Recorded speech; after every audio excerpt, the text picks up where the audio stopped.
But let's talk a little bit about this show that you've got going. How did it come about? And tell me about the first episode where you went to Iceland. Yeah, well, he had this crazy idea where he wanted to travel and learn about fantasy mythology. And I was like, hey, I like to travel. You like to travel.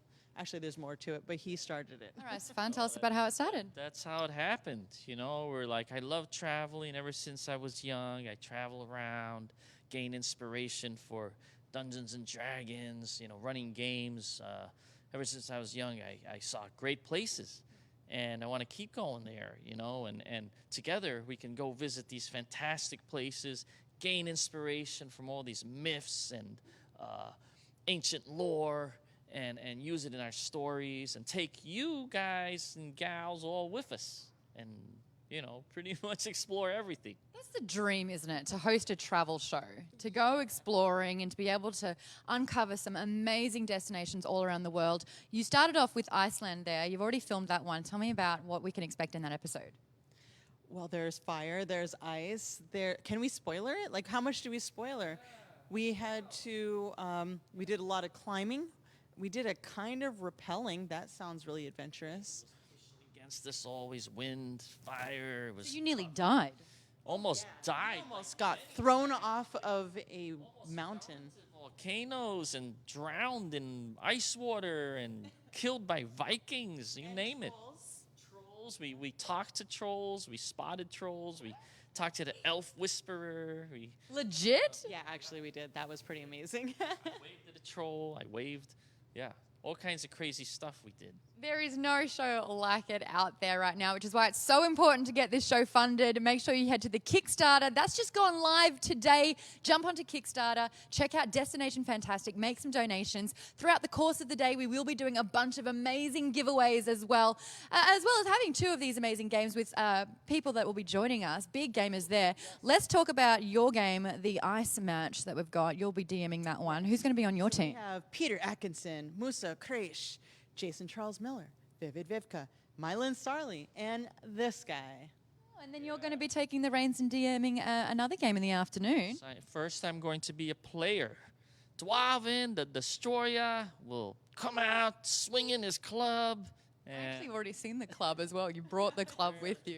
We haven't found his beard yet. It's somewhere around here, but you know, it might be beardless. Oh, there's the beard. We've got the beard. We have beard. Dwarven's beard has been located, and he's going to bring the pain. Yeah. And then you're going to be DMing. Can you tell us a little bit about your game? Bring the fire, and everybody's going to get TPK'd. No, I don't. You are speaking like a true DM there, where really secretly you just want everyone to die. There's going to be. Here's the thing. I don't actually kill the characters anymore. I just severely maim them. Are we talking like lose a leg, lose an eye, Yeah. lose all Actually, desire both to have live? happened. Yes. Oh, that's sadistic. I love it. And who's in your match? Do you know who you've got playing alongside Oh you? my God, we got like a lot of people. It's a great answer. Yeah. A lot of people. Don't go anywhere because a lot of people will be showing up. Luke Gygax. We got Luke. We got Jason. We got who else? We got Jen Page. We got. Do we have Peter? No, Peter. Peter's David Baxter. We got one new person that what was her name again? There's. I don't have your list. There's a new. A lot of people. Jenny or Jennifer. Or what? Julia. Julia Dennis. She's got a fantastic character. She is an avid D&D player as well and a DM, and I think we need more lady DMs out there as well. Can I get a hell yes, a team? Hell yeah. There it is. So don't go anywhere. If you do want to know what Destination Fantastic is all about, let's have a little look behind the scenes of what the episode is all about. What's up, everybody? I'm Stefan Picorni, founder and CEO of Dwarven Forge, the industry leader in fantasy terrain. And I'm Satine Phoenix, artist, game master, and former community manager of Dungeons & Dragons. We're excited to share with you something that we've been cooking up for quite some time now. This is epic. A documentary travel series with us as the hosts. A travel show that follows us around the world, exploring the roots of fantasy. An adventure show seeking out the stories, legends, creatures, and myths that inspired early fantasy writers to create the tales we've come to know and love. The origins of an entire genre of fantasy and gaming. I'm a feeling there's gonna be some ice adventures in the future. Iceland, land of Vikings and Norse mythology. I pictured Thor's hammer to be bigger. New Zealand, home of Middle-earth. This is the house of Bilbo Baggins, Stonehenge, King Arthur, Merlin the Magician in the UK. It's the Indiana Castle! Mainland Europe, home to incredible architecture and culture. We're traveling the globe, man. We're going everywhere. If it's fantastic, we're going. All of these places and things have contributed to this amazing genre of fantasy, and we want to explore it all with you, the fans. Because let's face it, we wouldn't be here where we are today without all of you. We're calling it Destination Fantastic. And guys, I promise you, this is going to be a show unlike anything you've ever seen before. And I'm talking warriors, gnomes, elves, trolls, caverns, dungeons, wormholes, let's not forget dragons, art, music, Vikings, metal. We're gonna travel everywhere. We're gonna take you with us. It's gonna be insanity. It's gonna be nuts. This is gonna be a rock and roll extravaganza. All right. Kind of lost my mind. It's awesome. This whole thing is awesome. It's gonna be great. Now, we don't want some corporate executives telling us how to do our show. We want to make a show made by the fans, for the fans, the way we want to do it. Exactly. Now, taking this material into our own hands is a great idea and all, but we're still going to need the money to do it. And for that, we're going to need your help. Now, producing a show isn't easy, so we've gathered a talented team of filmmakers that we know and trust to get the job done right. We've got Josh Bishop, who directed The Dwarvenaut, the documentary about yours truly. And we've got seasoned producer Ron Harbin. Hi, I'm Ron Harbin. Now, crew members like camera people, editors, animators, audio engineers are all needed to bring this show to life. And that stuff costs money. Not to mention travel expenses for an entire show. So we shot our pilot episode in Iceland. If we can just raise another $100,000 in the next month, we'll be able to finish our very first episode. But we don't want to stop there. We want to keep making this show, and we want to take you all with us. Obviously, the more money we can raise, the more episodes we can make.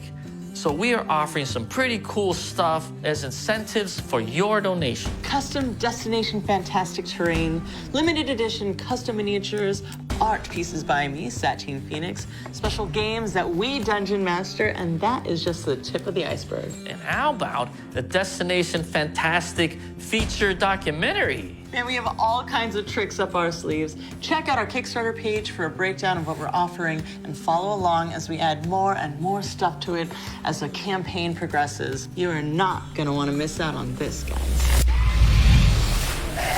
Rock and roll, man! Yeah! Yeah! We're gonna do the thing. We're going It's to the gonna places. be It's gonna be nuts. awesome. Yeah. Oh my God, we're gonna go. So excited. So excited. Oh my God, All right. it's so All right. exciting. Come on, gotta Okay. All right. Oh, it's We're back. exciting, We're back. okay? I'm very All right. excited. All right. So, you guys, check out our Kickstarter page and join us while we go on a journey to... Destination Fantastic! It's gonna be All right. amazing. Okay. Oh my God, it's All right, gonna be Satine. so cool. All right. Okay.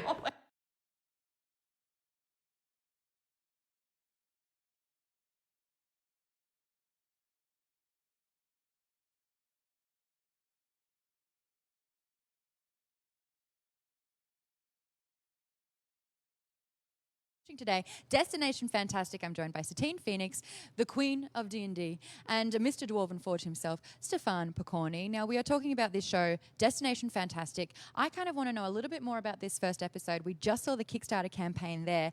Tell me, how did the name come about? How did you guys team up? And how do you guys even know each other? It all started a long time ago, back in the Gary Con days of Gary Con. I've actually heard of Dwarven Forge a long, long time ago, and I love the terrain, and I don't know if he knows, but I was like, excuse me, I would like to use your terrain for my projects, and I never heard an answer back. And then fast forward. We're now friends, and we're airing this for the first time in a confessional, and this is getting awkward quickly. Yeah, but here we are. We played in our first game together where you were Dwarven the Destroyer. And the Destroyer. And I was Salome, barbarian queen of the jungle, cannibal shifter. And his little gnome would like piggyback back, and then you were, things on top of me, and I was like, well, you jumped all over the forest, and you know. So it turns out we How long play ago was very that? well together. It was like a year or two ago, or a year ago.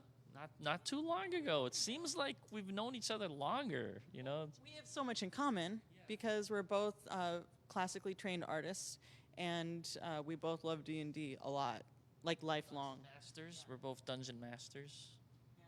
So yeah, everything just kind of happened real fast, and then we went to Iceland. I was going to say, obviously, like a friendship will go to the next level when you do spend every waking second with them in a foreign country. What was that experience like for you traveling?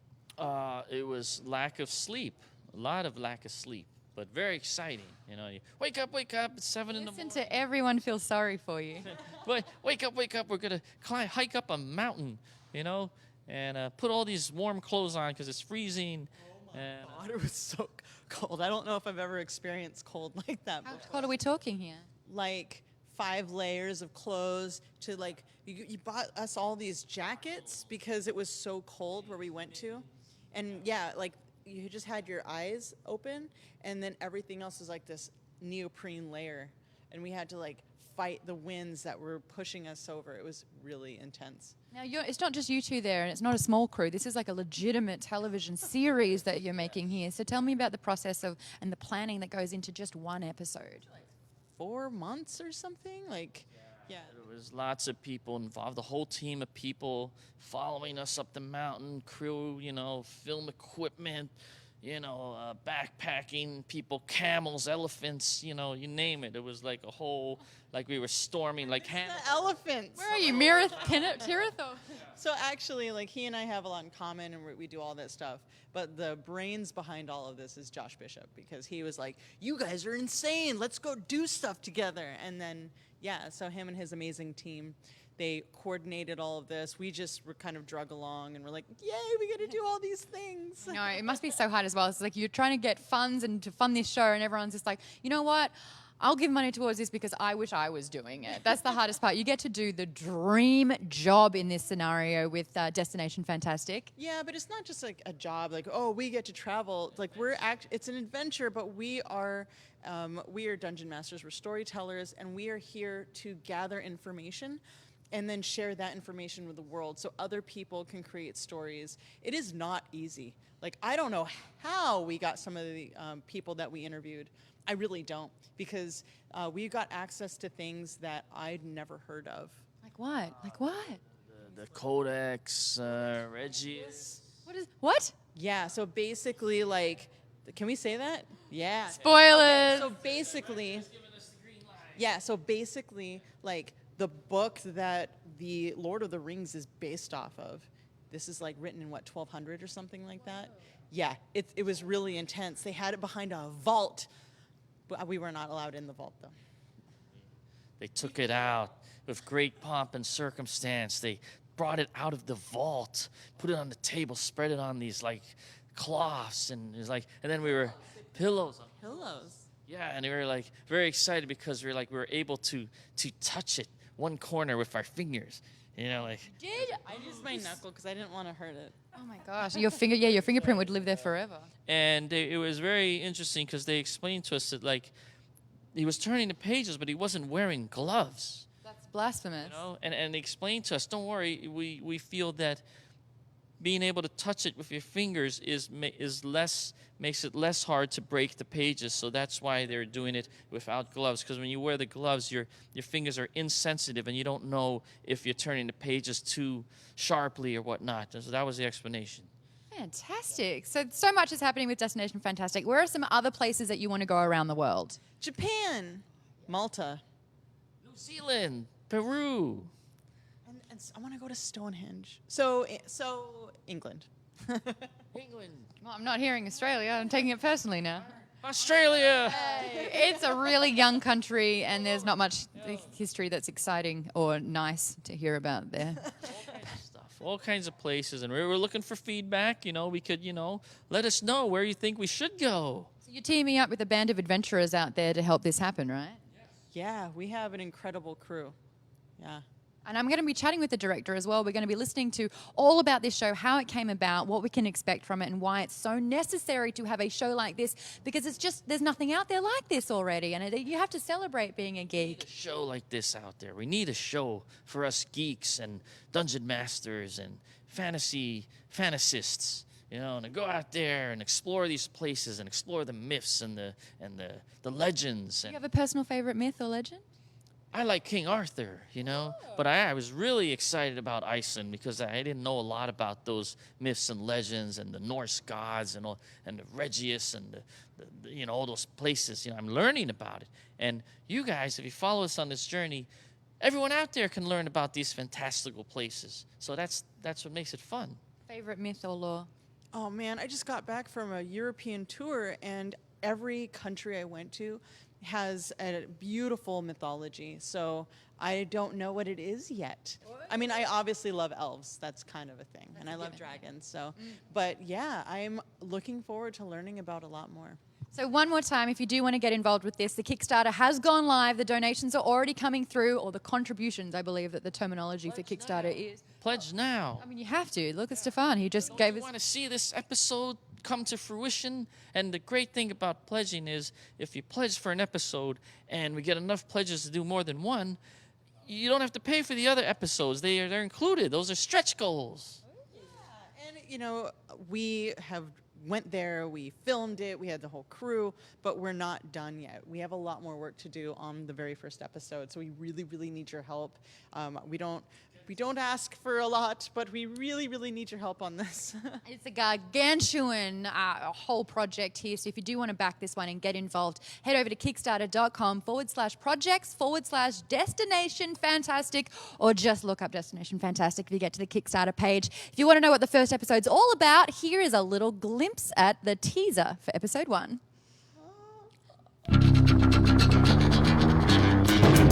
Iceland! To Iceland! Oh my God, that is awesome! I pictured Thor's hammer to be bigger, but this is where the source of where everything comes from. That's why we're so excited to be here.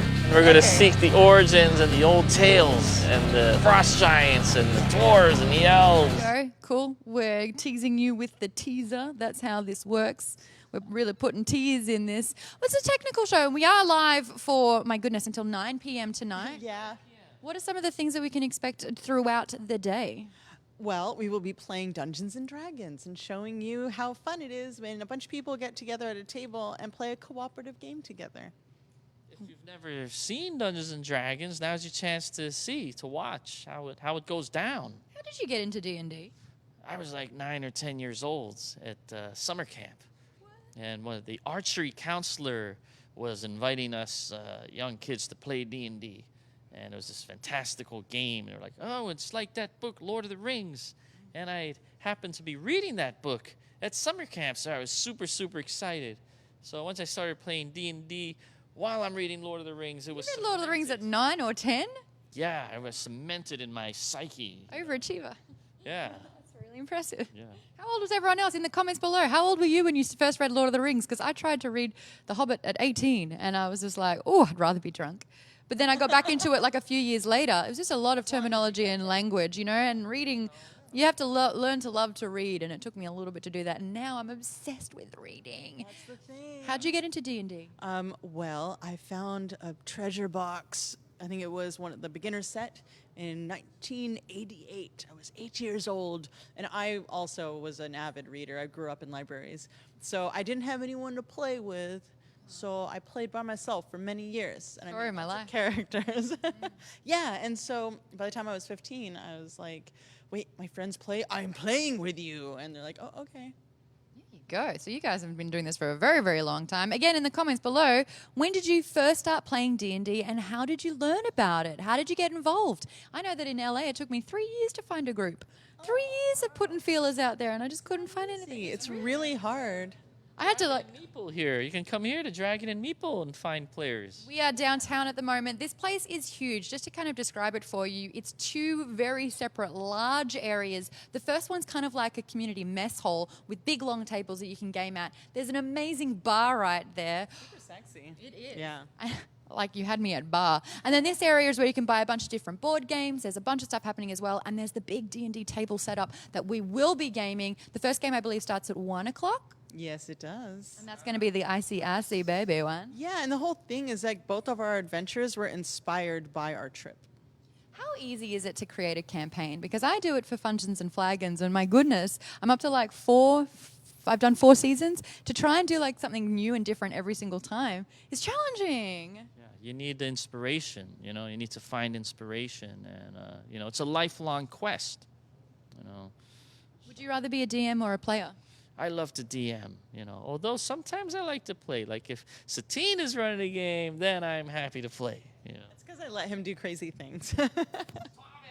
Dwarven. Have you played any? How long have you been playing Dwarven for?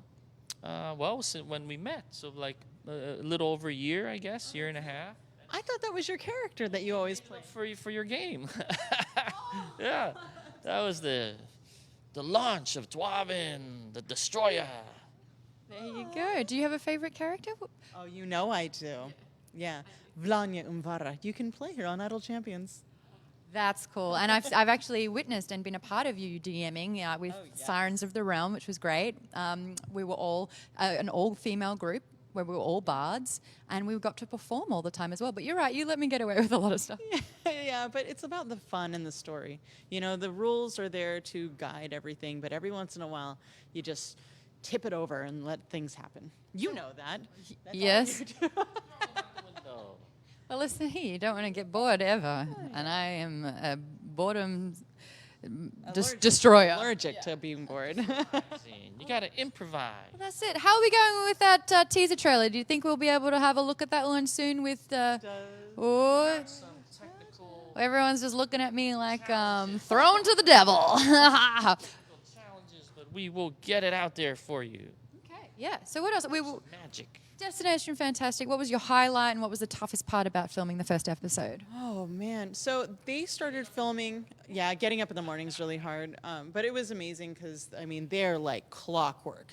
The timing of everything. Like, okay, wake up. You got to be here. Here's food.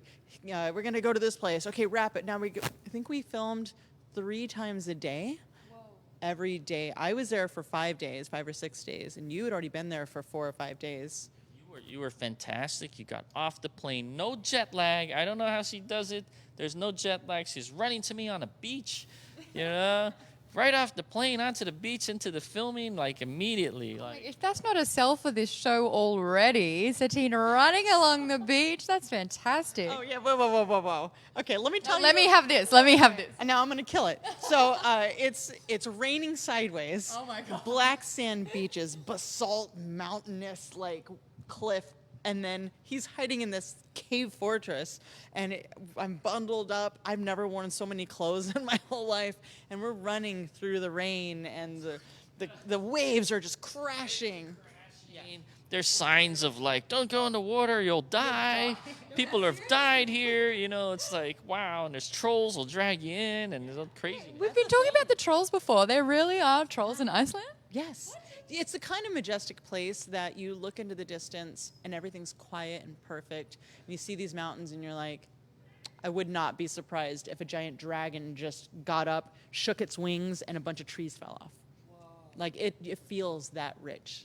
Fantastic. Fantasy, mystical fantasy land. It feels, it's the kind of place where you could just imagine them thinking up these legends and things, because it's just everything speaks about legends and magic. Walking into this volcano, right? That's a sentence. Dropped into the volcano, dropped. You know, but on the way there, it was like an hour walk. And so it's cold, it's misty. And all I was thinking was the Misty Mountain song. And so I got out my phone and we were filming, and we had such tight time frames for everything. And we'd wrapped, and they're like, okay, go. I was like, I just want one thing.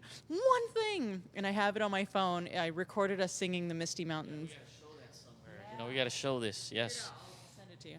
But it was so magical. Can we get a little rendition now? Bum, bum, bum, bum, bum, bum, bum, bum. Bum, bum, bum, bum, bum, bum. Are you singing the same song here? Bum, bum, bum. Satine, was your back sore? You carried that song. That was beautiful. Oh, thanks. So what do we reckon? Still not going to happen? All right, you know what we're going to do right now? We're going to bring some chairs in here. We're going to get nice and relaxed. We've got a long stream ahead of us. I'm going to stick with Satine right here. Stefan, I'll chat with you in a little bit one-on-one because I want to hear all about Dwarven Forge. But right now, let's get those chairs. Let's get those chairs. Yeah, let's get those chairs in here. We're going to have a chat. I want to chat with you about Gilding Light, your company, your new show that we're going to get on there, Storytellers. And we're just going to get nice and cozy and comfortable while this happens. Yeah? This year has been so beautiful and charming and like a big breakthrough of creativity and inspiration and being able to connect with people all over the world and bring something new, and it's all been amazing. Like, I didn't know what we were capable of and what our community was capable of until this year, until Gilding Light. And Tell me about how that all started, because you're doing such amazing things. Satine is what I call a doer. She's not a talker. There's a lot of talkers in LA, but you do things and you hit the ground running with it. I wish I could do more. Like, I have this huge list, and I feel bad because I can't do all of the things. But Gilding Light. But Gilding Light's great. So Gilding Light, we're starting with the Storyteller's Guide. Well, we started with D&D on a jet for my birthday.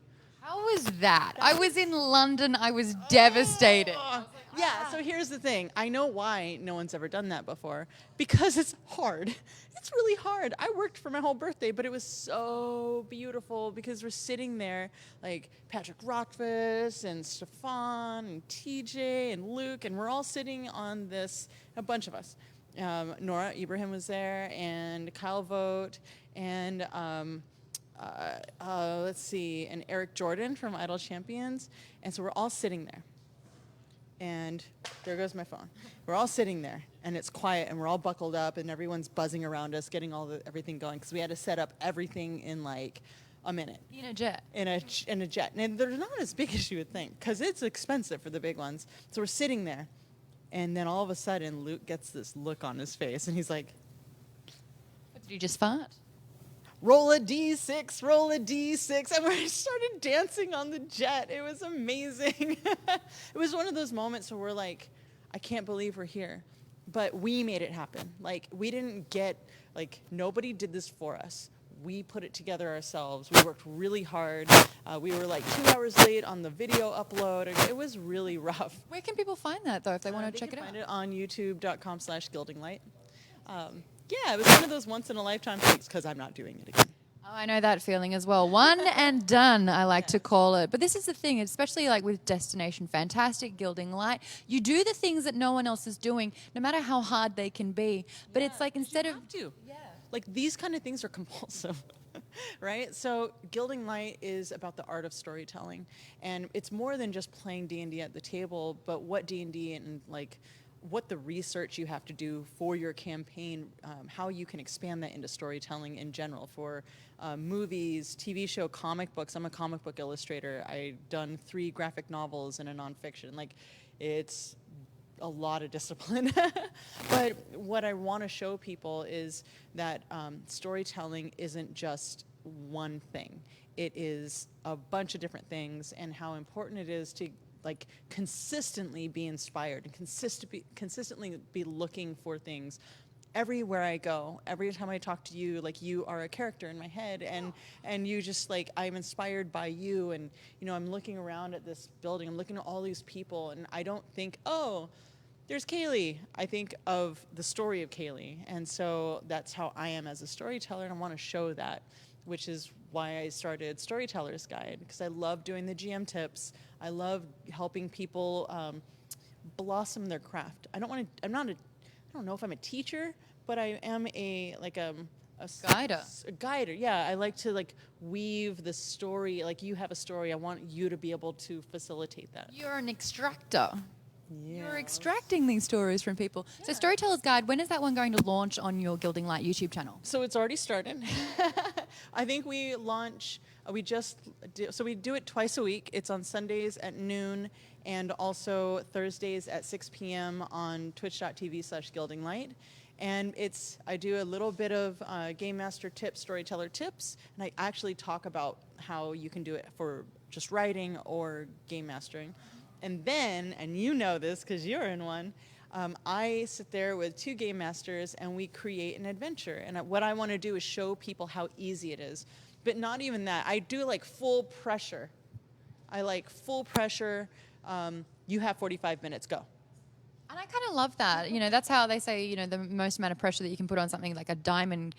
Diamonds come from, you know, pressure. So that kind of thing. You get the best stuff from that. And in our particular episode, I was surprised by just how easy it was to sort of like weave into this story that I was so proud of. Exactly, and that's the whole point for me. It's I went to art school for 5 years, and the thing that I learned, actually I use in my real life.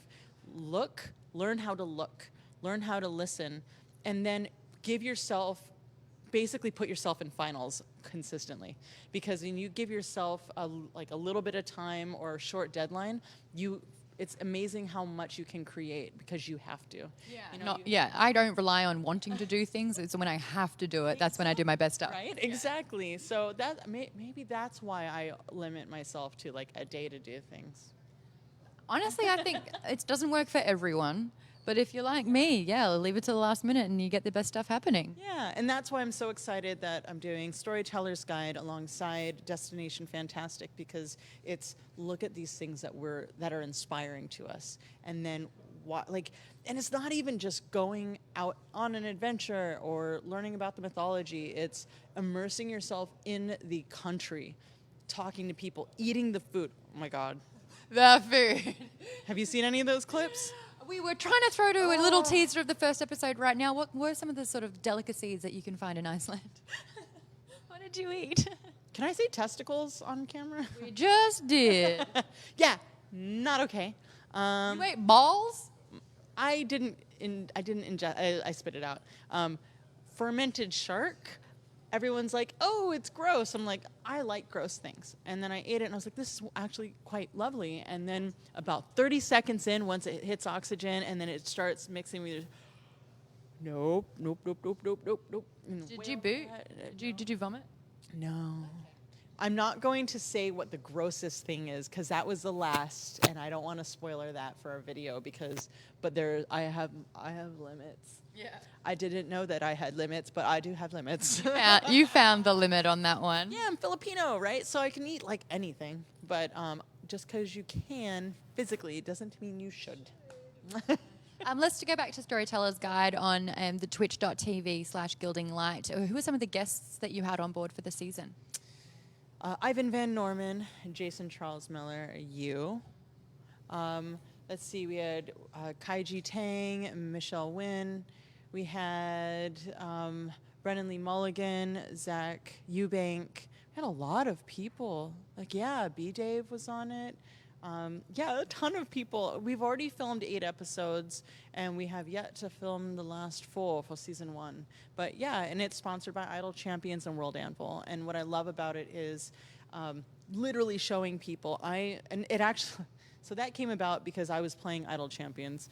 I was on it, and I was like, oh, hey, this is cool. But as I was waiting to, I'm learning how to play it, I was like, oh, man, I forgot about these monsters. So what I realized is, I never stop absorbing. And so I was like, oh, this is how they tell a story. Oh, this is how they use these monsters.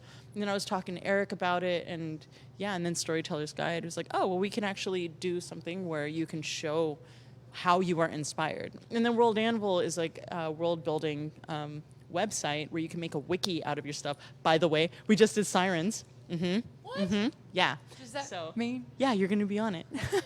It takes a lot of work. We have a whole team of people that are amazing working on it. But yeah, it's Shadow has been brought to life. Her real name we never really unveiled on that one, but yeah. Spoiler it. Oh, Yeah. I think it was Elsabeth.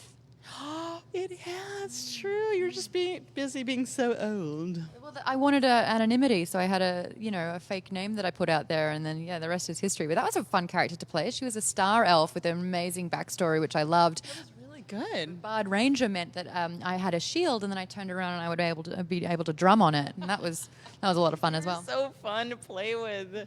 Oh man, and it's amazing how the story itself has shifted and changed. It's the same theme. And Cynthia Marie's character died, and they are now in hell. Holy hell! I guess I could say. Well, if you're wondering what's happening right now, I'm joined by Satine Phoenix, who is the DM extraordinaire. You guys know her from Sirens of the Realm, Gilding Light, a bunch of different shows, Storyteller's Guide, which has only just been out on twitch.tv/Gilding Light as well. We are here to talk about Destination Fantastic, which is a fantasy travel show unlike you've ever seen, co-hosted by Satine. And today is the Kickstarter fundraising campaign where we're going to be streaming until well into the night with not one, but 2 different D&D campaign groups that's going to be happening. I'm so excited about this. But I also wanted to talk more specifically about you and the D&D and the love that you have for it. You've sort of drifted into... You got that last year, was it? Yeah, it was like 2 years ago. Yeah. 2 years ago now.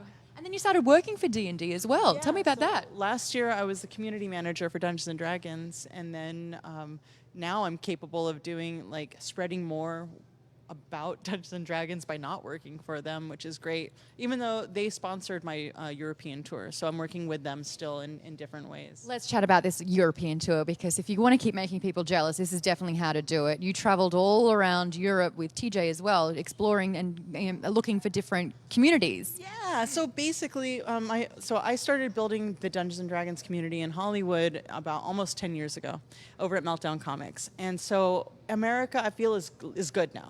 The community here is so strong and so big that, last year when I went around, I started talking to people and they felt very neglected and they didn't feel like they were bonded with America and the greater community. You know what, I have to say, my new life goal. But pop culture has done a really great job of that as well. I mean, Stranger Things, thank you so much. The first season where they have the Mind Flayer, where they've got, the Demigorgon. But, the fact that my favorite part, Will plays a wizard and he's casting Fireball and I'm here shouting at the television, that's 66 of damage.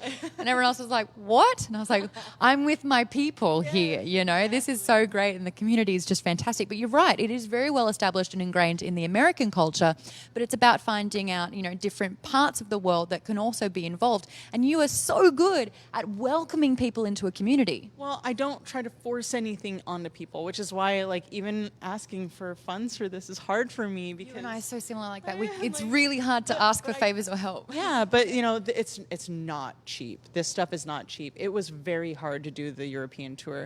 Luckily, I had TJ Storm there as he's an awesome travel buddy and really good emotional support.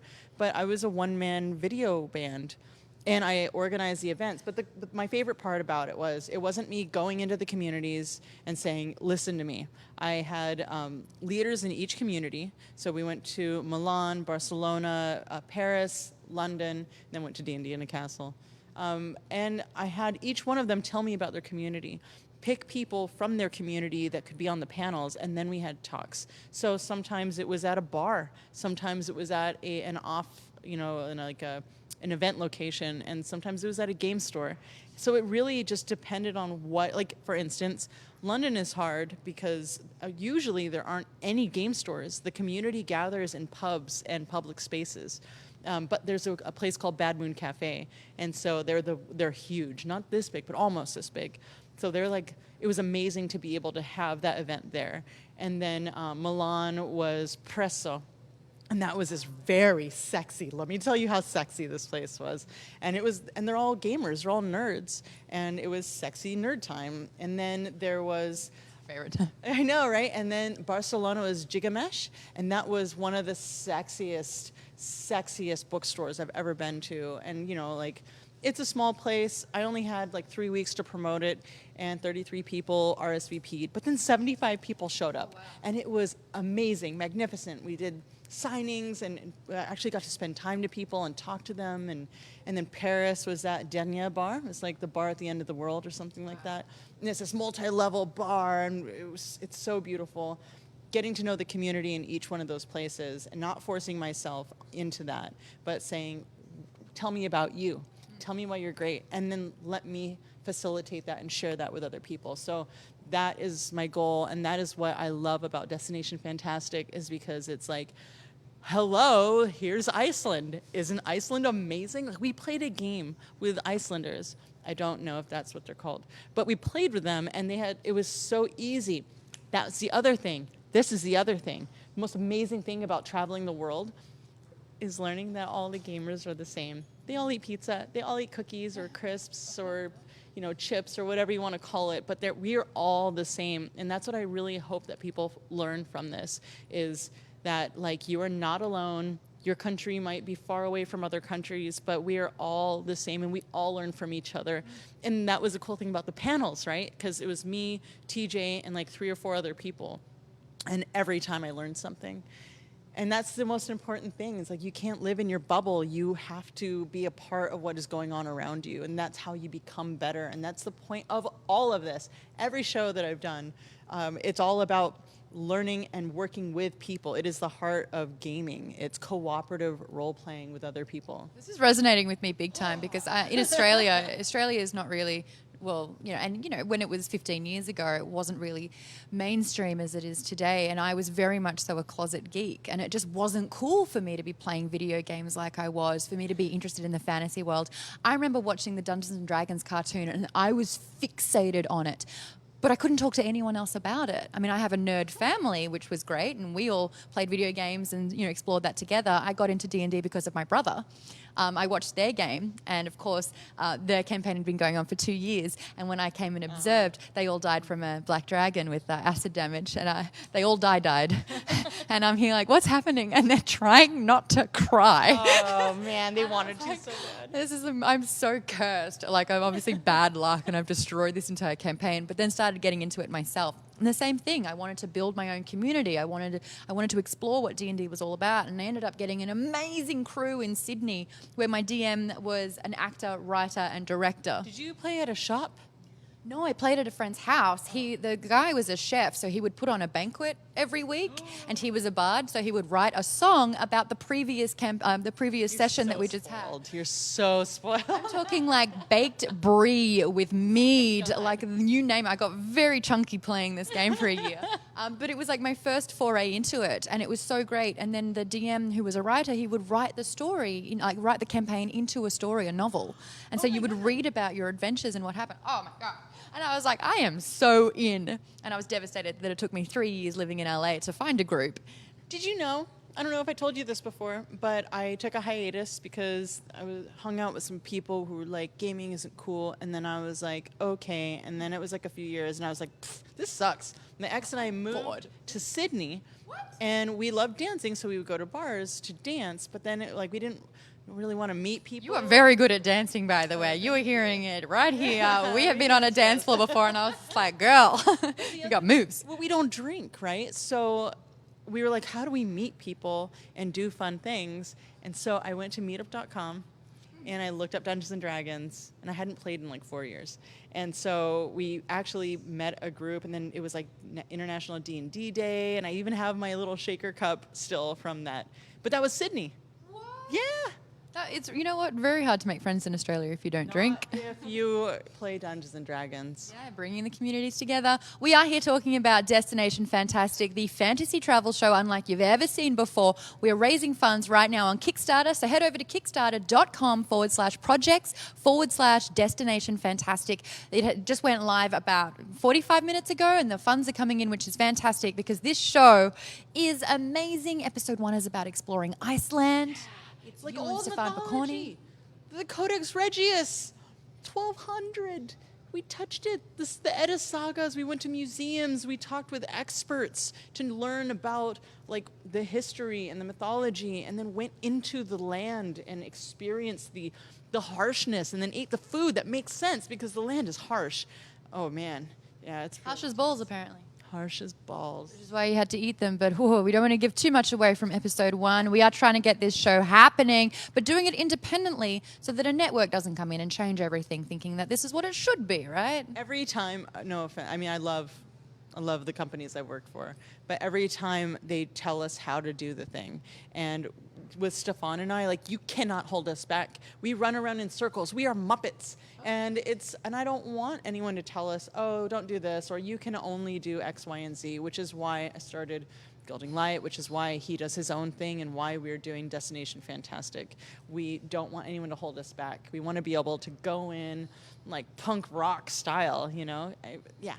I am joined by Satine Phoenix, who runs Gilding Light, and she's co-host on Destination Fantastic. The Kickstarter live stream is going to be happening all today. You will be DMing the first game, though, happening at 1 p.m. with an astounding cast that you'll be joined by.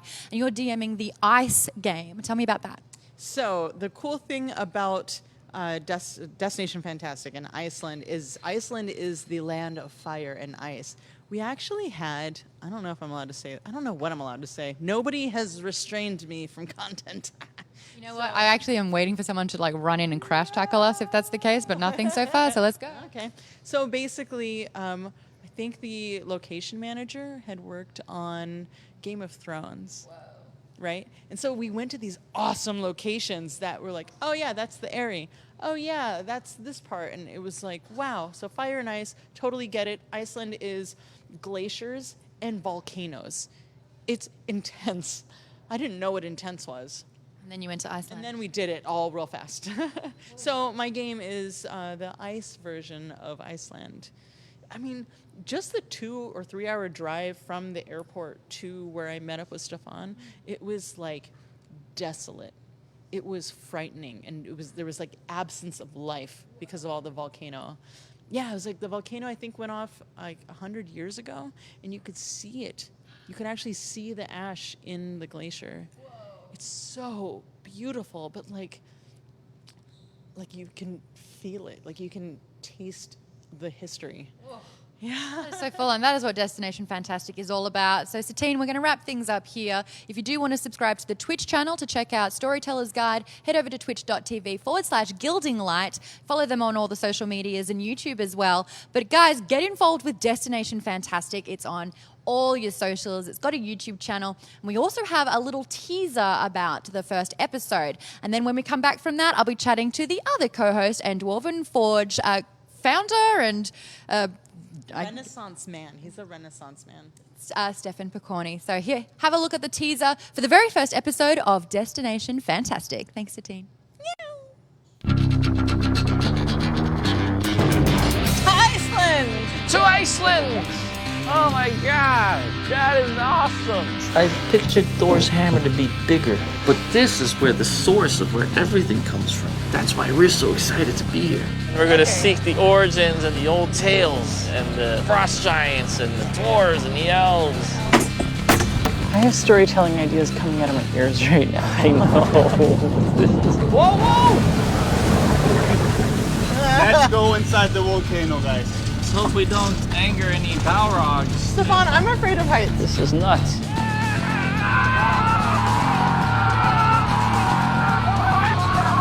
Destination Fantastic! Where are we going next? Let's roll for it.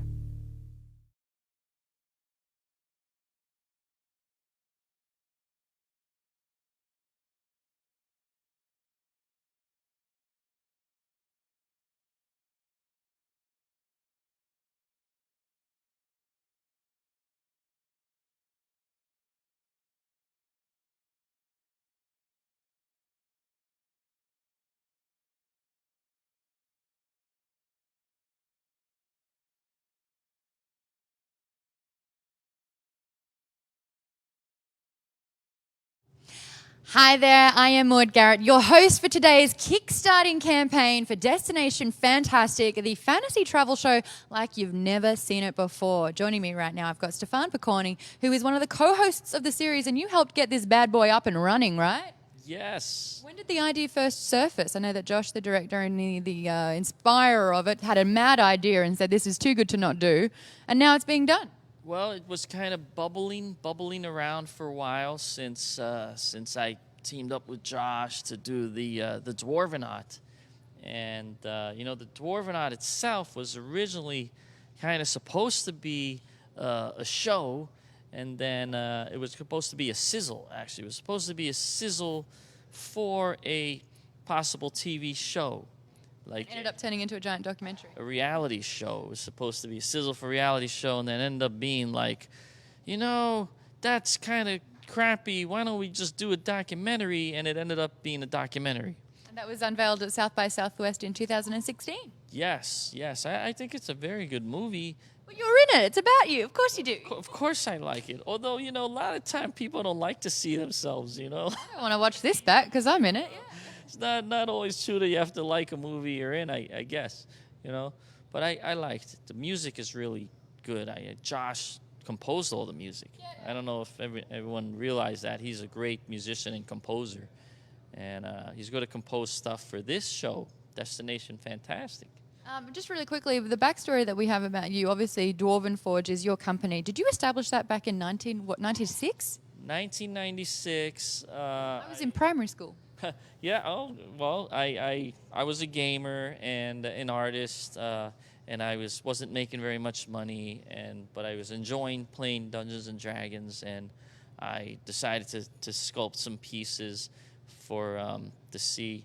I was doing them out of cardboard, and people seemed to like them, and then one day it dawned on me, you know, my players like this. Maybe other players would like it. And I'm a sculptor and I'm a painter. I can actually sculpt something that will look pretty good, because we were using miniatures and putting them on graph paper. Yeah. So that was kind of standard D&D though, usually. Yeah. That's kind of lame, because you have these beautiful figures and you're painting them, but then you're putting them on graph paper. Hey, graph paper has gotten me through a lot of campaigns. Thank you very much. The grids help. The grid, you know, yeah. But you're right. Like I want something more. Visually, it's a little bit pathetic. So that's what I decided to do was to create these prototypes, and I sold a painting at that point in time for $10,000 to the Nice. the former manager of the Waldorf Astoria in New York City. He bought this painting. So with that money, I got my partner, and together we put in $10,000 and we created the prototypes. And then I got a booth at Gen Con, which is owned by Peter, who's here. He's going to play in the game. He's going to play in the game at Co-founder of Gen Con. Yes, he is not the founder. Gary Gygax is the founder of Gen Con. Definitely hidden a co-founder little. But he he did buy it, and so he owns Gen Con, and he's going to play today, and he's a promoter of this party, and we're going to have a great time.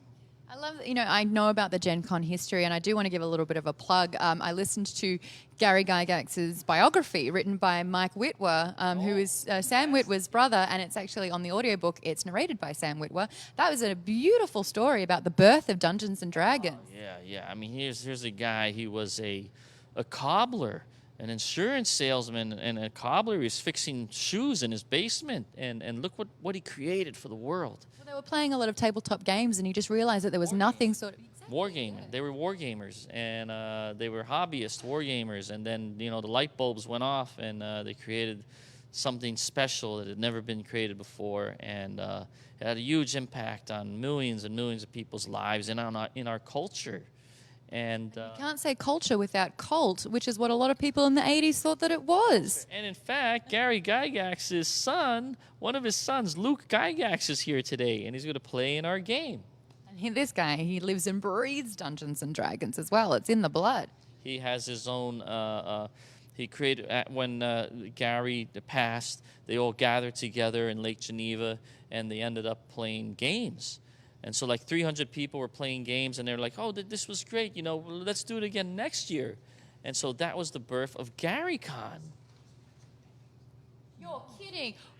Whoa, hold on. We just got an update from the kickstarter.com/projects/destination fantastic, because this is all about promoting and contributing to an amazing series that you are co-hosting. We just found out someone donated $10,000. Someone just donated $10,000. So basically the start of your company, $10,000. This is going the same sort of thing. To a roaring start there. That's nuts. That's so cool. Thank you, whoever you are out there. Yeah. Mysterious patron. We'll get your name and details and give you a shout out on this live stream here. All right. It was Peter. It was Peter? All right, Peter, you got a shout out from us. I said that you'd do it. Well done. Thank you so much. If anyone else wants to top that, you are more than welcome to, because we are raising funds to get an entire season of Destination Fantastic off the ground. And this is like a legitimate television series that's taking place, and it takes a lot to get that happening. This was a very arduous shooting schedule for you as well. Yes, it was very exciting going to Iceland and climbing up volcanoes and being dropped into volcanoes. And I think that when everybody sees the hour-long first episode, that they'll be very intrigued and be like, wow, this is a very cool show. We would like to see more. And we would like to do more. And we would like to do a whole season ultimately. But we need your help. We need your help. Anyone, any kind of contribution. $20 early bird, $20 gets you the first season, hour-long episode, and however many other episodes that we can reach, you will also get that for the same price, and you'll be a supporter of this wonderful project that is a project for people like us, gamers, and people who enjoy travel in exotic places and learning about legends and visiting catacombs and climbing all over castles and seeing trolls and all these kinds of things that we like, fantasy stuff. And we'll play D&D games in these exotic places and meet exotic, interesting people. That's what this show is all about.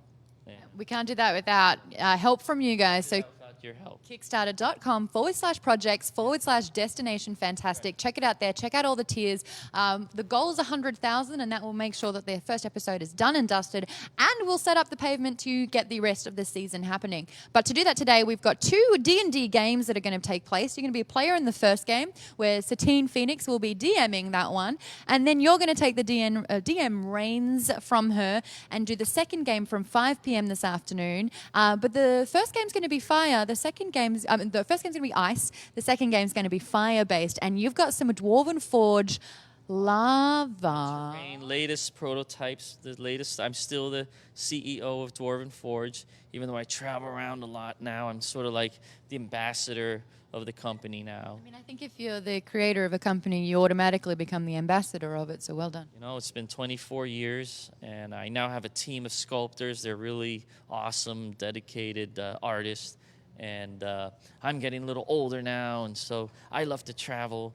And so what I do, I go out, I gain inspiration, I send them photos back in the office. I'm like, check this out. Maybe we should sculpt some of this or do some of that. I fly in for the meetings and say, hey, let's work on this project. And then they, like busy bees and ants, they go to making everything. And I oversee everything via digital.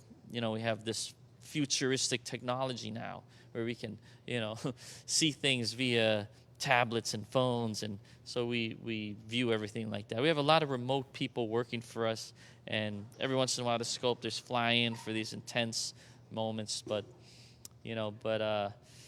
so I'm gaining inspiration for pieces for Dwarven Forge as we fly around the world. And in fact, one of the episodes, our next episode we would do is to travel to New Zealand and to visit Weta Workshop.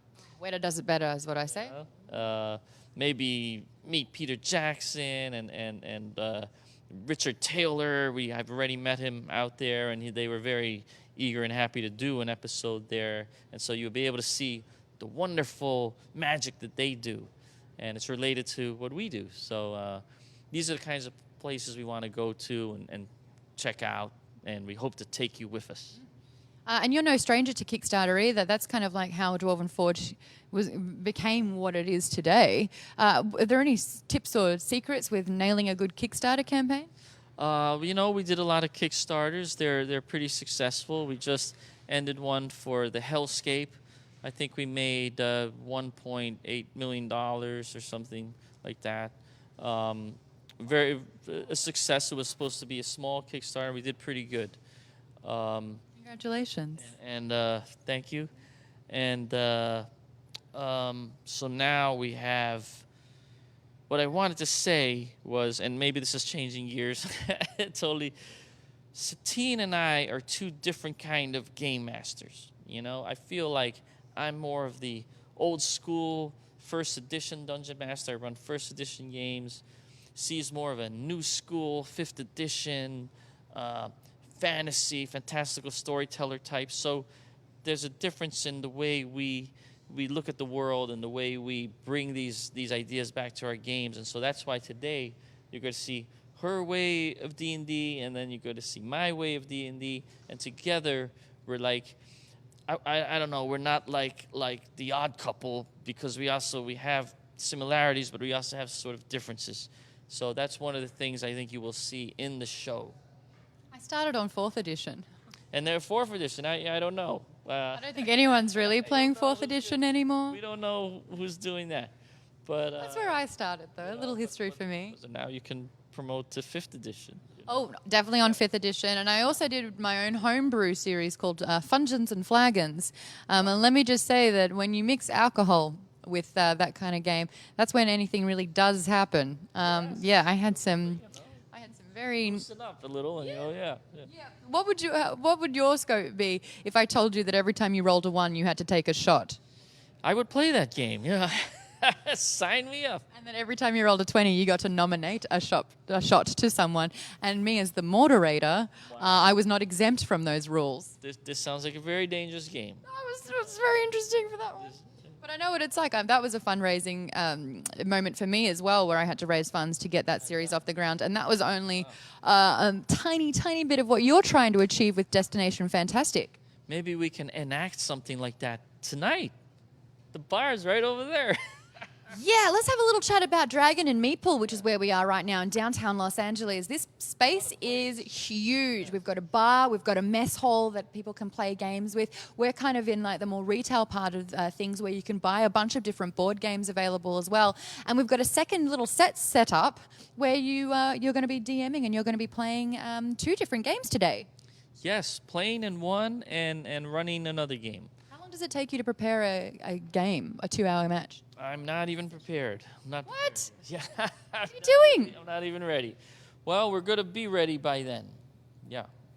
I was just talking to Satine about how people work better under pressure and you leave things to the last minute and that's when the best stuff occurs. Are you like that too? I don't know. I do what I got to do. It happens when it happens. You know, there's a lot of improvising. You know, D&D is a game of improvising.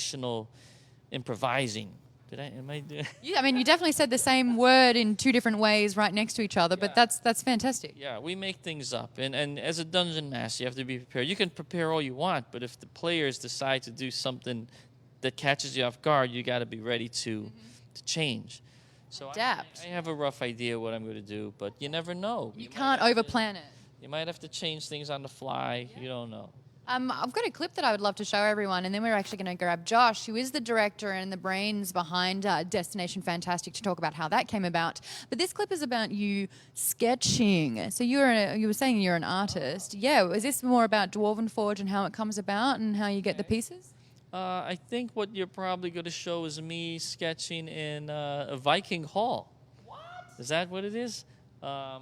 I love to sketch. Obviously, I'm an artist. So as we go to these fantastic places, I said that I would like to have a little time here and there to be able to draw something, sketch something, maybe do a watercolor. I don't know. So that's part of some of those things you'll also be seeing on the show. Satine is also an artist. She uses a tablet. So, you know, once again, there's old school and new school. She does digital art, and I use charcoal, you know, so... And for me, a stick figure is way out of my realm of possibilities. But let's have a look right now. Stefan Picconi sketching in a Viking hall for Destination Fantastic.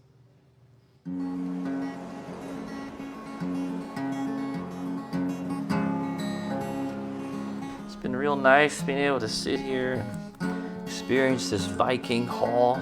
I could hear the wind coming through the chimney. And I could just imagine the glistening of the axes and the swords.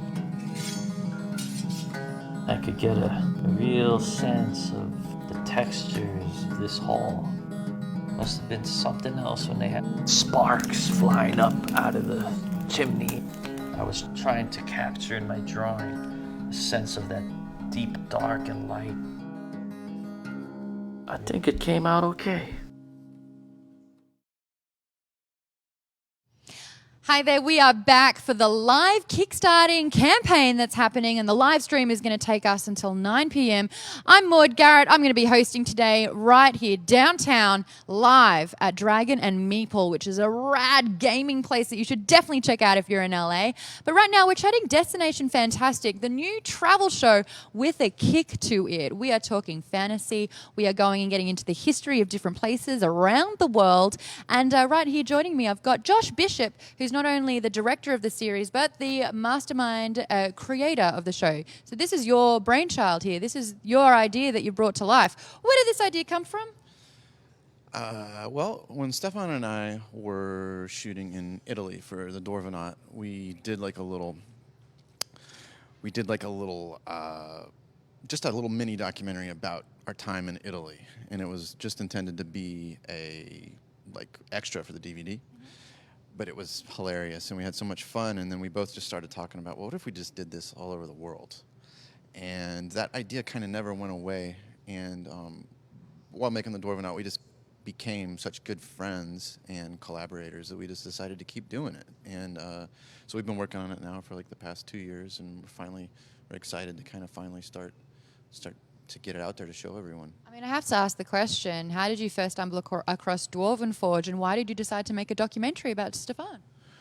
Well, I was brought on to this, I was introduced to Dwarven Forge. One of my collaborators on my first movie introduced me, and I was asked basically if I'd be interested in making a pilot for a reality show. And it took me like 3 hours of hanging out with Stefan to figure out it would actually be a much better feature documentary. And that's something that's the world that I come from. So we made the Dwarvenaut and got that to South by Southwest, and like it went from concept to world premiere in a year. Whoa. It was pretty cool. That's a good answer for my question. Yes, well done, Josh. You got it. You got it. I want to talk about what Stefan is really like. I know he's just there and he's listening to every word, even though he's pretending not to. What's he like on camera? Why did you forge, pun intended, such a friendship together? Well, first of all, we're big metal fans, both of us. So we were both like just immediate like best friends. I think we're also just kindred spirits. We just get along in regular everyday life. Just as friends, like even if we weren't collaborating together as partners or anything, we just get along really well. But there's also something about the innocence and the purity of what he does, and it just makes for a good character. He is just a good character. You don't have to do anything but point a camera at him, and it's entertaining. And why Satine Phoenix, bringing her on board for Destination Fantastic? Well, she's the queen of D&D. Stefan and Satine's energy together on camera is great. It's the yin and the yang, the new and the old guard. It's just it's a perfect match, and she has a certain magic quality about her, and was just incredibly enthusiastic about the whole project, and it just kind of made sense, you know. And it was a gift. Both of them have been gifts to me. And this series is not small. Your goal setting is quite extreme here. Satine was saying that you managed to get a bunch of different people and things happening in Iceland. Let's talk about some of those things and, like, you know, aiming high in this instance.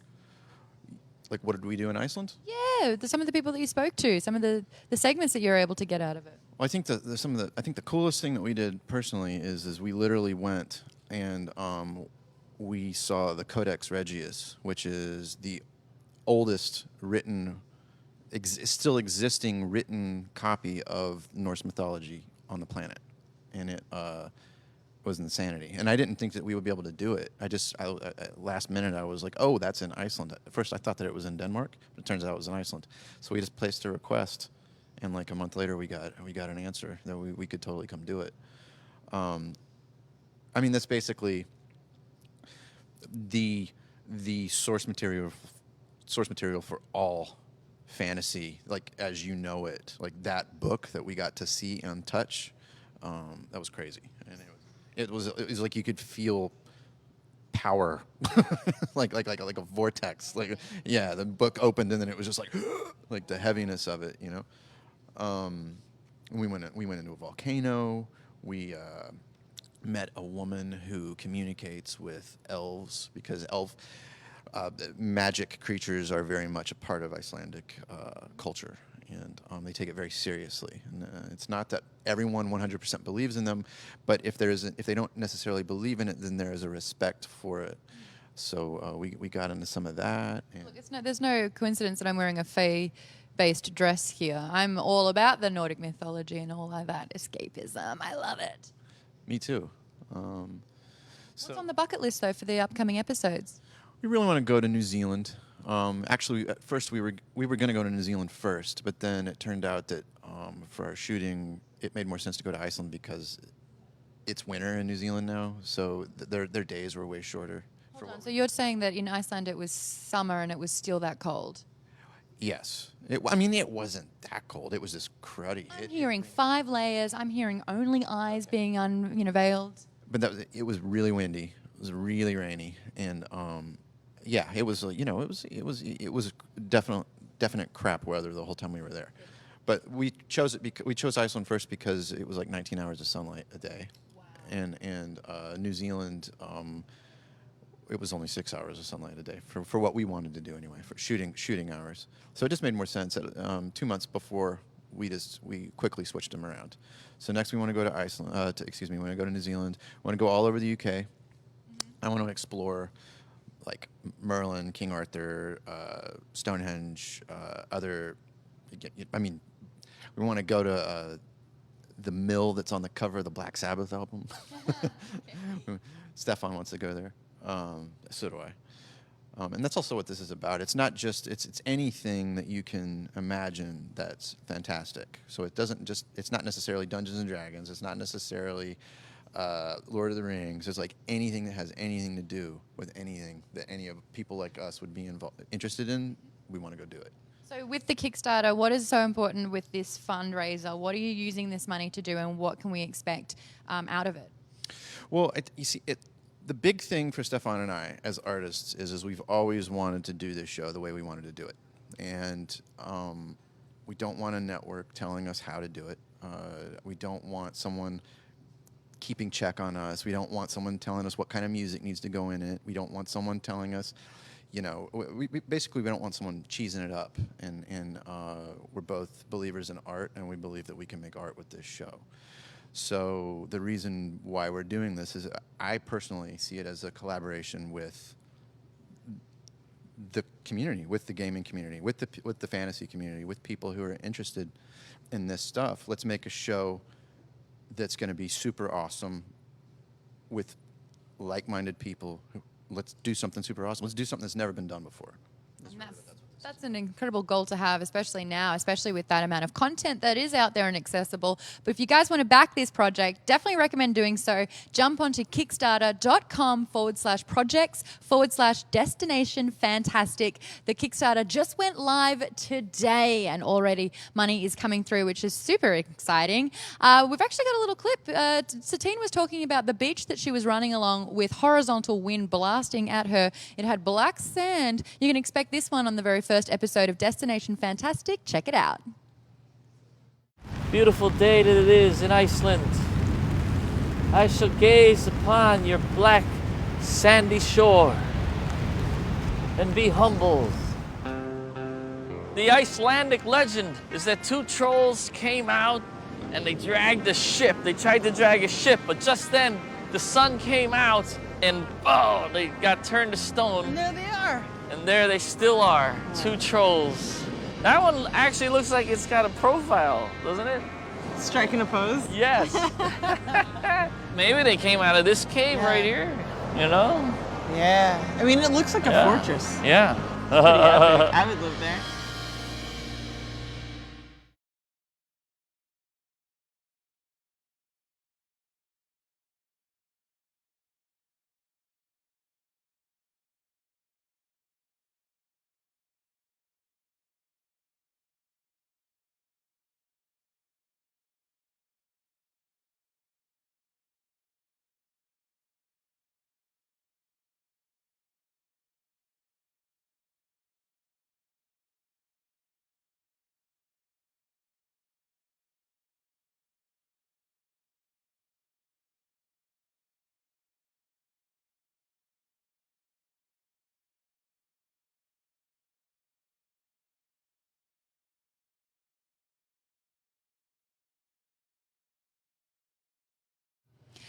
Welcome back to the destination. Fantastic live stream taking place all day today, happening right here at Dragon and Meeple, an amazing venue downtown in Los Angeles. Hey there, my name is Maud Garrett. I'm going to be hosting today while we talk all things Destination Fantastic. If you haven't jumped onto the Facebook page, give it a like right now, even though I'm pretty sure this is streaming on it. So if you haven't liked it, doop, doop, doop, it's just a button away. It's also got social media, so head over to Twitter and YouTube and subscribe there because we want to get this show up and running. Who's this guy next to me? I'm so glad you asked. I've got Jason Azevedo here with me, who is basically the king and creator of Realmsmith. I want to hear all about this because we're doing an unboxing too. Absolutely, we are. So Realmsmith exists to help GMs bring incredible experiences to their table. We're really into immersion, and so we started off creating tutorials and kind of showing people how to paint stuff and build stuff. And then we said, how awesome would it be if we could actually send them everything they need to their doorstep to do it themselves? And so we came up with our adventure box. It's our monthly adventure box, which we can open up. We do a number of other things with that, but everything kind of focuses on that. Because I was going to say, being a DM or a GM, it's hard enough because you have to come up with the campaign and then you have to bring it to the next level as well. There's a lot of expectation happening, which is why DMs are probably the most thankless jobs out there. That and being a healer in PvP games. But let's have a look at this box here. So this happens every single month. You can sign up at realmsmith.com, is it? Realmsmith.tv. .tv. So this is the first box in our first 6-month adventure. We're actually launching our second 6-month adventure this month.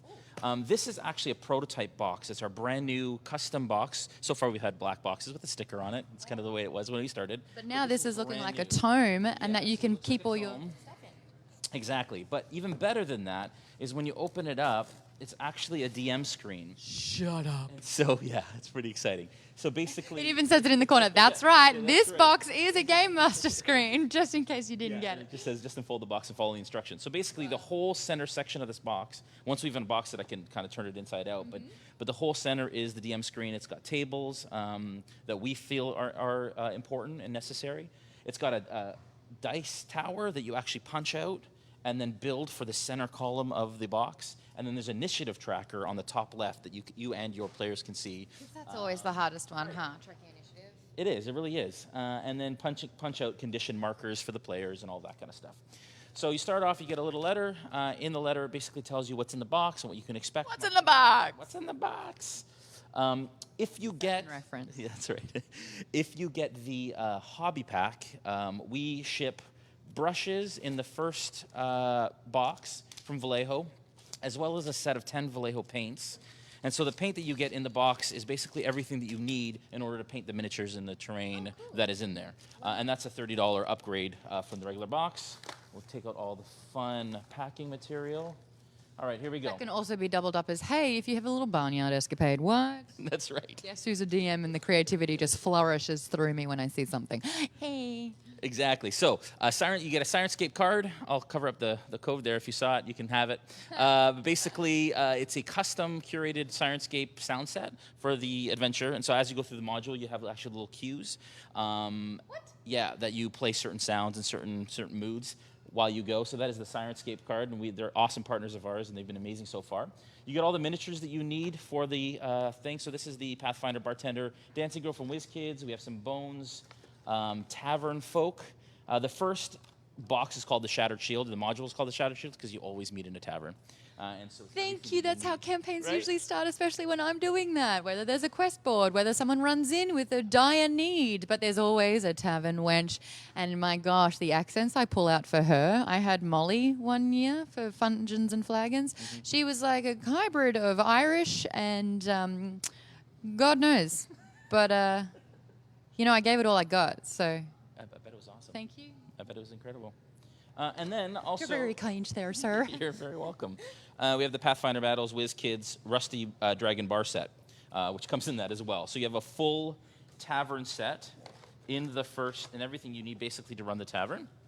There's a barrel and your keg of ale and your bar stools. Well done. Yeah, everything basically that you need. Then you also get a Shattered Shield mug with the Shattered Shield logo on it from the module itself, and actually within the story, this takes place and it actually plays a role. And in every box that we have a special kind of mystery item that you get to hand to your players. that is part of it. Also, once you've used that in-game, you can pour beer in it or use it as a dice roller. Yes, or a pen holder.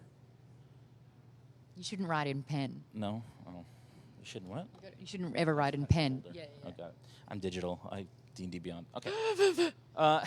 And a candle. So every Can I box- smell it? Yes, you can. So this is the blazing hearth for the tavern. Oh my gosh, it smells like smoky wood fire. Yeah. So basically, fireplace. We have a swamp candle for our swamp box. What does that smell like? We have a sewer candle for the sewer. It's like someone after a long run. Yeah, exactly. And then, sorry, I keep going here. Yeah, there's more. Oh, there's more. Oh, but wait, there's more. And then we have papercraft. So this is Fat Dragon Games papercraft.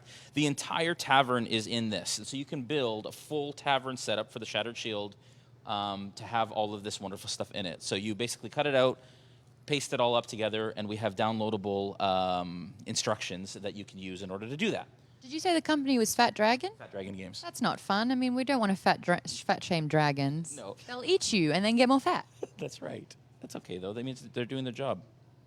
And then this is the module. So every box has a 8 to 12 page module written by us with, like I said, with cues. There's a hand-drawn map by myself in every module, and then it kind of walks you through. There's Kale, the bartender.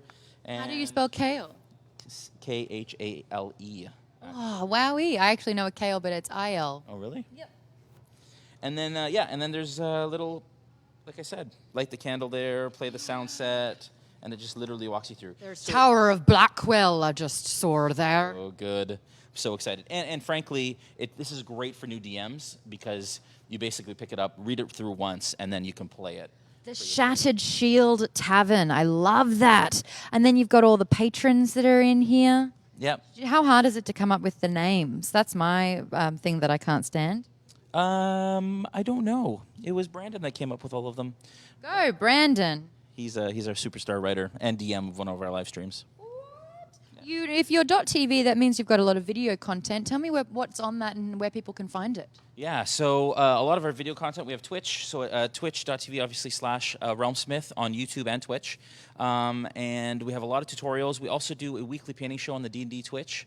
It's called Nolzur's Marvelous Tutorials with RealmSmith. And we paint Nolzur's miniatures, the WizKids D&D Nolzur's miniatures with Vallejo every week on Sunday nights at 5 p.m. Eastern Time. What is the trick with painting? Because my trick is to give it to someone else to do. That's a trick. That is absolutely a trick. I mean, Works every time, 60% of the time. Yeah, I bet it does. Honestly, for us, and I get asked that all the time, it's just learning the basic ideas and methods and techniques. We do live painting at shows. So Origins, we just did a large kind of masterclass painting class for the entire session in the WizKids Vallejo booth. And it's amazing how even people who painted for the first time came up with a similar result as people who've been painting for 10 years, just because of the easy techniques that you can learn. Anybody can do it. Oh, like staining the wood on the barrels? Yes. Staining. Oh, really? Yeah. I just threw it out there. Like, really? Okay. Yeah. Maybe I could be good at this. Maud, you can do anything if you put your mind to it or if you get someone else to do it. Ha. I want to hear about your history with gaming and with tabletop. What was your entry point? How long has this been your life? I was in video games for like 15 years, designing mobile games, and then always loved D&D, played a lot when I was kind of 13, and then a couple buddies of mine and I were at a party about 5 years ago and just said, hey, we should start playing D&D again. And it was born. And so we started playing. We added some more players. We said we should live stream this, and then we should make some tutorials, and then the rest is history. Wow, and that's where RealmSmith was born? And that's where RealmSmith was born. How long have you been bringing out the adventurer kits here? So this is 6. We've had 6. And then we did it beforehand, but it was more of kind of like a crate, like a mystery box. But we've started this campaign about 7 months ago. Wow, this is really new. That's so exciting for you. How can people find out more information on it? If they go to realmsmith.tv and just hit crate at the top, then it'll give you all the information that you need, and you can sign up there, cancel at any time. So if you want to try it for a month, you can try it for a month. And let us know how you feel. We're constantly working at improving it. And so, yeah, just stay tuned. 3 reasons why a DM should get the box, the crate. Time, because sometimes it's hard to come up with that prep time. Inspiration, and so even if you're not using the crate for the module, there's a lot of things in there that can inspire your characters. And because there's 3 things. I only have 2. No, I'm just, Roll for inspiration. yeah. Honestly, the 3rd thing is that. It does the heavy lifting for Thank you. It does the heavy. See, you put me on the spot. It does the heavy lifting for you. In fact, Do that as a DM. You do have to put people on the spot. You sink or swim, my man. it's good. But that is what it is. It's basically the ability to get something for your table every month with little time and a reasonable cost. So Do you prefer to DM or play the game? DM. Yeah, I love playing, and I play on. So we have a live stream weekly, 7:30 on Mondays Eastern on our YouTube. What's that game called? That is, I play in Order of Dragon's Bane, and then I DM Sentinels of the Storm. Goodness, is it a campaign that you've come up with, or is it a D&D campaign? Yeah, Sentinels of the Storm is Storm King's Thunder campaign, and the Dragon's Bane one is DM'd by Brandon. and Hold that's up. homebrew. Storm King? Yeah. I've done that one. That's great. With all the giants, the storm giants and the Ryan, and then it's got the dragon. Yeah. We're at like episode 38, I think. My whole team died doing that one. Yeah. We all died. People do that in Storm Kings. Yeah. With the internal one in the cavern with the boulder that comes down. Yeah, I know. We all died. And frankly, at the beginning of the whole campaign, it says, this will kill your players if you're not careful. So, I thought we were careful. yeah, well, what can you do? I don't. Well, get mad about it. Probably. What does Viking battle clip mean? Do you think? Oh, this is exciting. We've got another clip to show you, and all I know about it is that it's a Viking battle. Hey, Jason Azevedo, thank you so much for joining me on this live stream for Destination Fantastic. Like the Facebook page, but get involved with Realmsmith as well. What should people like and follow and hit up? Yeah. On all the socials, we're Realmsmith TV, and on YouTube and Twitch, we're /Realmsmith. Check us out. Where are you from? Toronto. That last word. Gotcha. I've unveiled your truth, Jason. Thank you so much for joining me, though. Let's have a look at this Viking battle clip for Destination Fantastic. Vikings?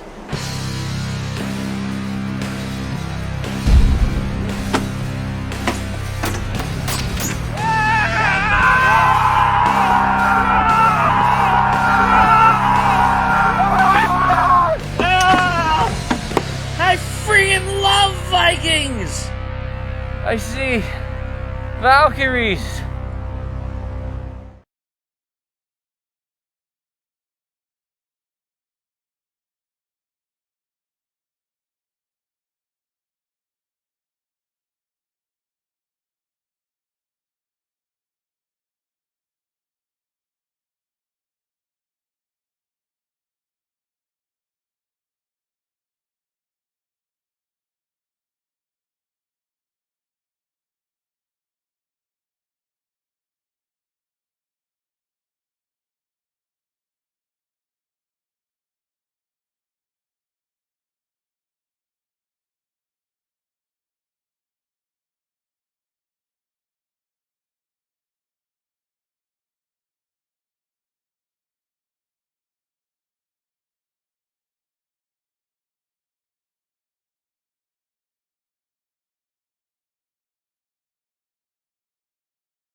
Welcome back to the live stream for Destination Fantastic. We have a Kickstarter that launched today, and we're going to be doing a live stream until 9 p.m. tonight. Hi there, I'm your host, Maud Garrett. We have been geeking out all day, not only about the show and helping raise funds to get that series off the ground, but we're doing live D&D today, baby.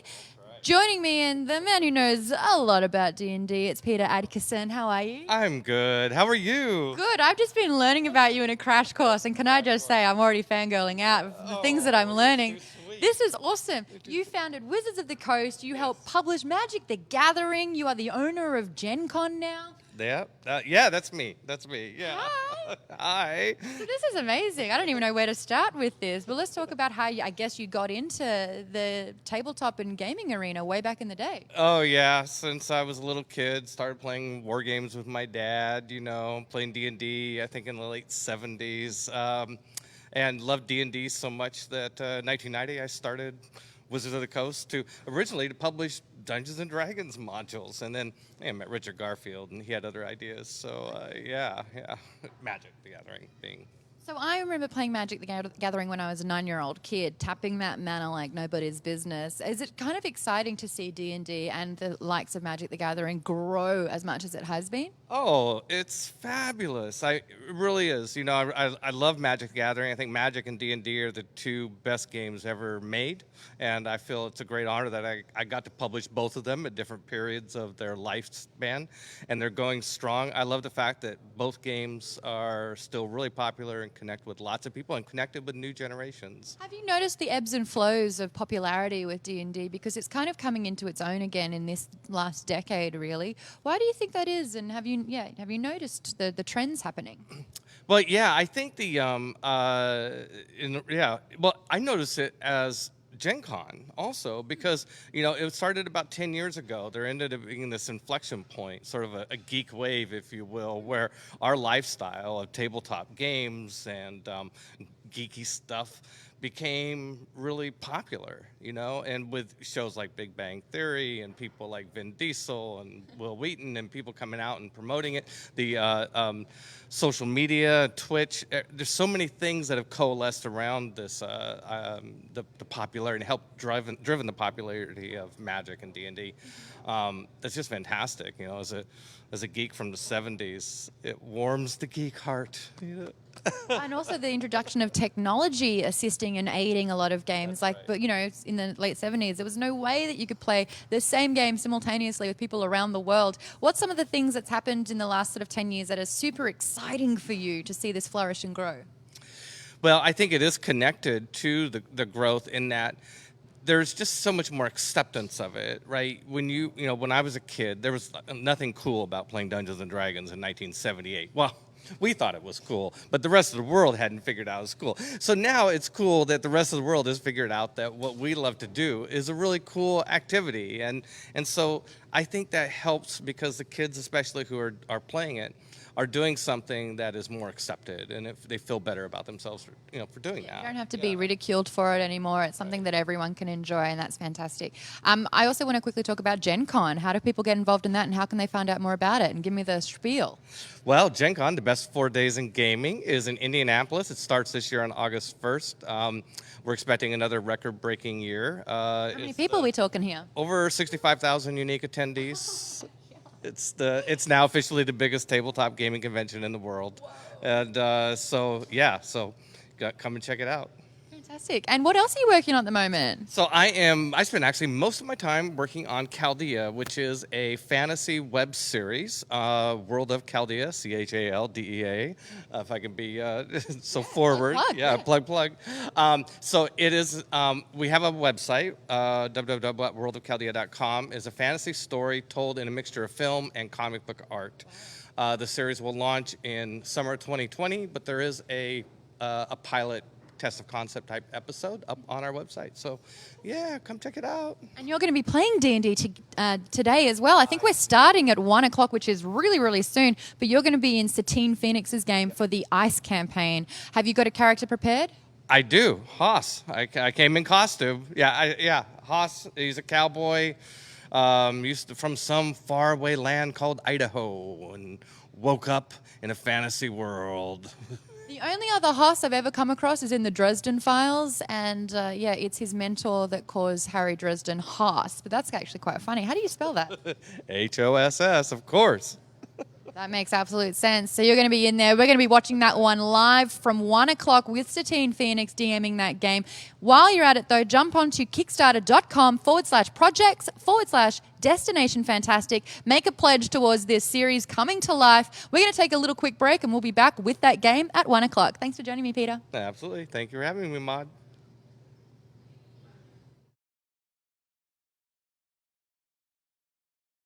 Hi there, we are back for the Destination Fantastic live stream that has been happening all day. We started at 11, we're going until 9 p.m. and everyone's here and we're having a great time.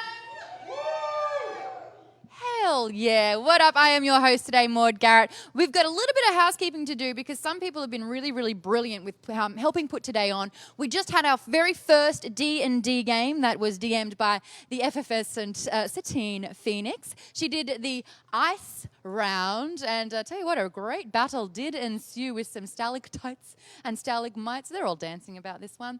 But we couldn't have done it without Wormwood Gaming, so I'd just like to thank them for the support on this project. They did provide the beautiful dice trays that you saw the players use throughout the game, and we're going to be collaborating with them for the Dice Vault stretch goal. They're also running a promotion, so if you've always wanted to grab some Wormwood Gaming apparel, you can do exactly that. Just use the code FANTASTIC for free shipping on their website, wormwoodgaming.com. And a little something that I want to run by you. It's Troll Lord Games. They're helping us support the campaign as well by offering some highly sought-after storytellers, thesaurus, and dictionaries as rewards.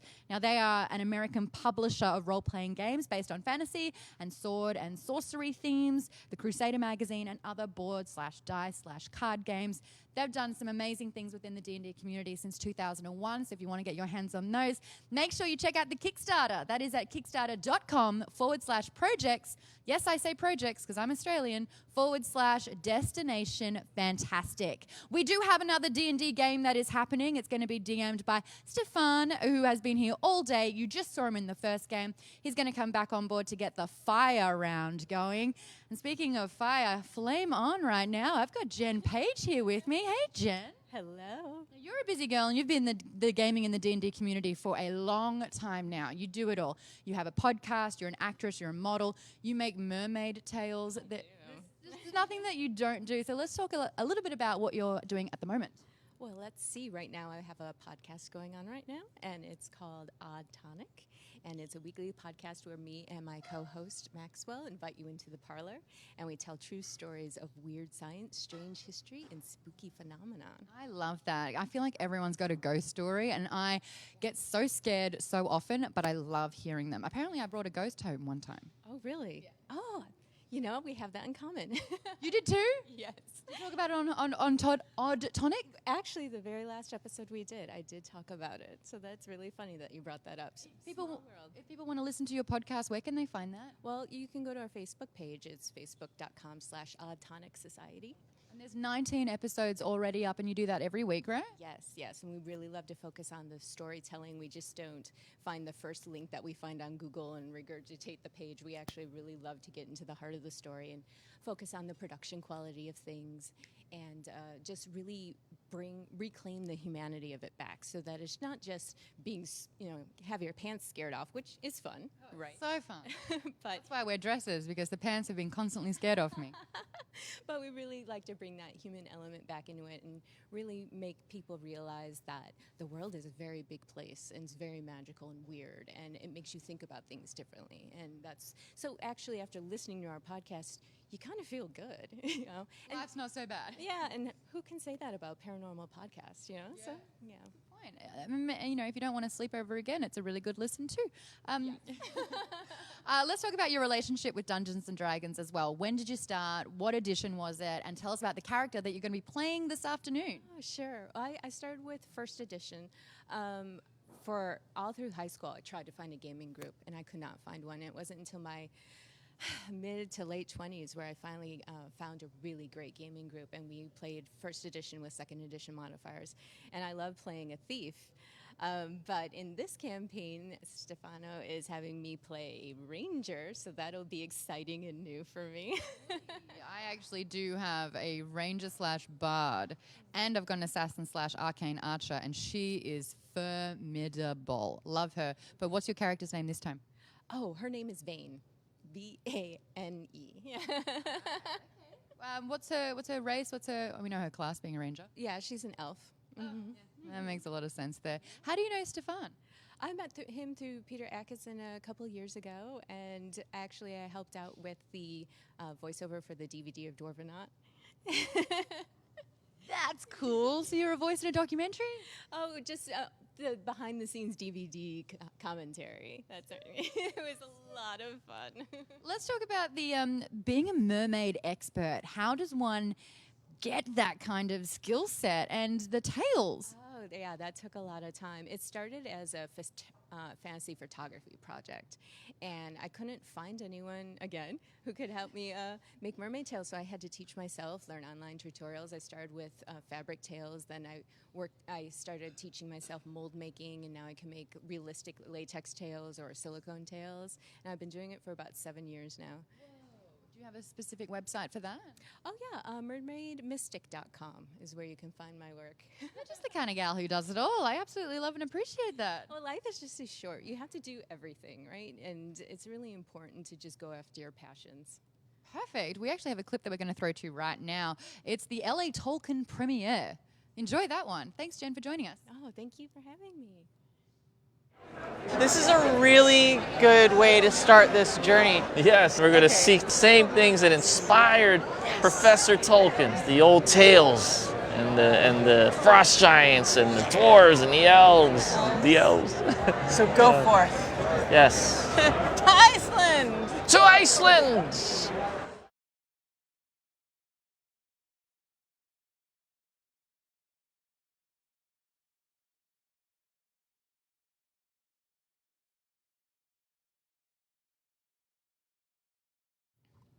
That was the LA premiere that we just had a little bit of a glimpse at. But if you want to know more about it, I've got the man who knows those answers, David Baxter. Hey, David, how are you? I'm doing great. How are you? So good. If you don't know David, he does a lot of things. You may have seen him around majority of the major cons out there, dressed as either the Hound or Gandalf.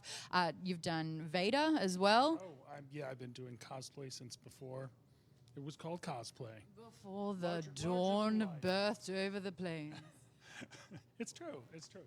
But at the Tolkien premiere, I helped set that up because our company, my company that I work for, Legion M, which is the world's first fan-owned entertainment company, we partnered with Fox Searchlight for the premiere of Tolkien.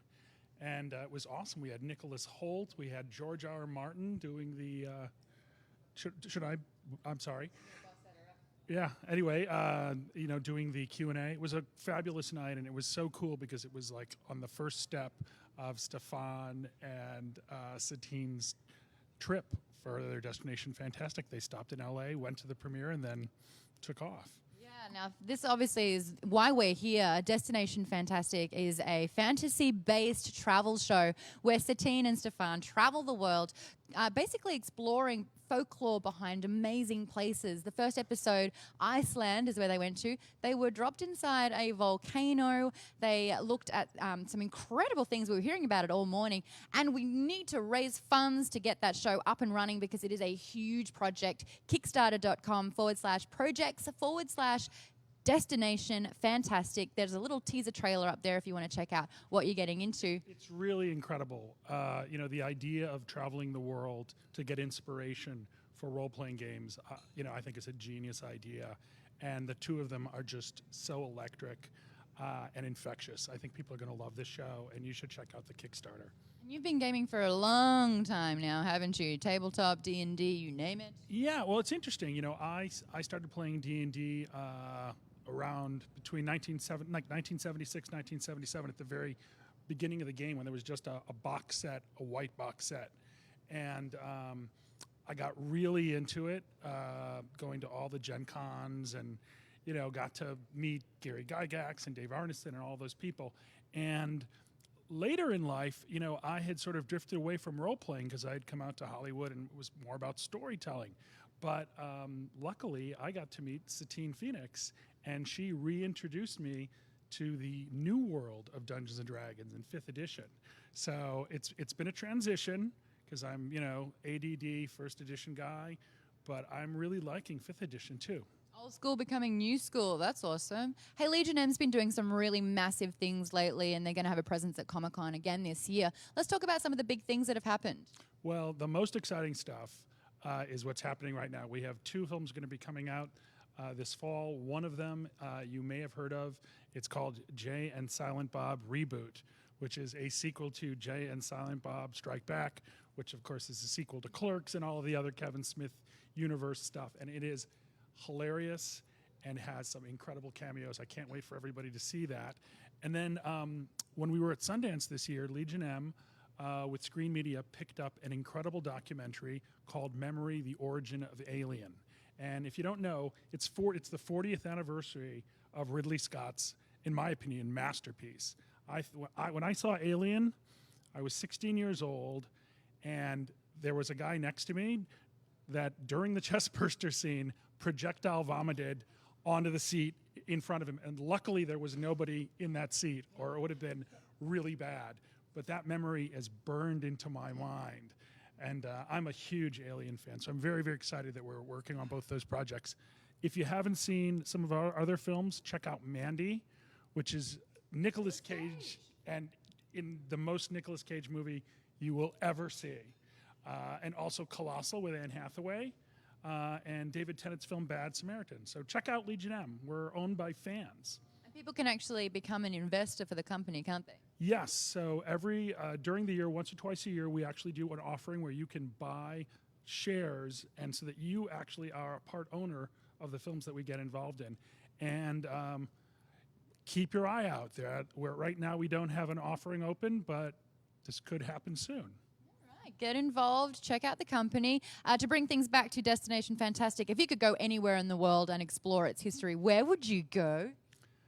Probably like some kind of catacombs in Italy, like maybe not in Venice because it would be too wet, but somewhere in Europe where there are like cool catacombs and skulls, and I mean that would really like get me pumped up to play a game. Cool, so you're a necromancer, that's awesome. What's the character that you're going to be playing in the 5 o'clock D&D session? His name is Zadgra the Strong. He is a half-orc fighter, but he has an unusual ally.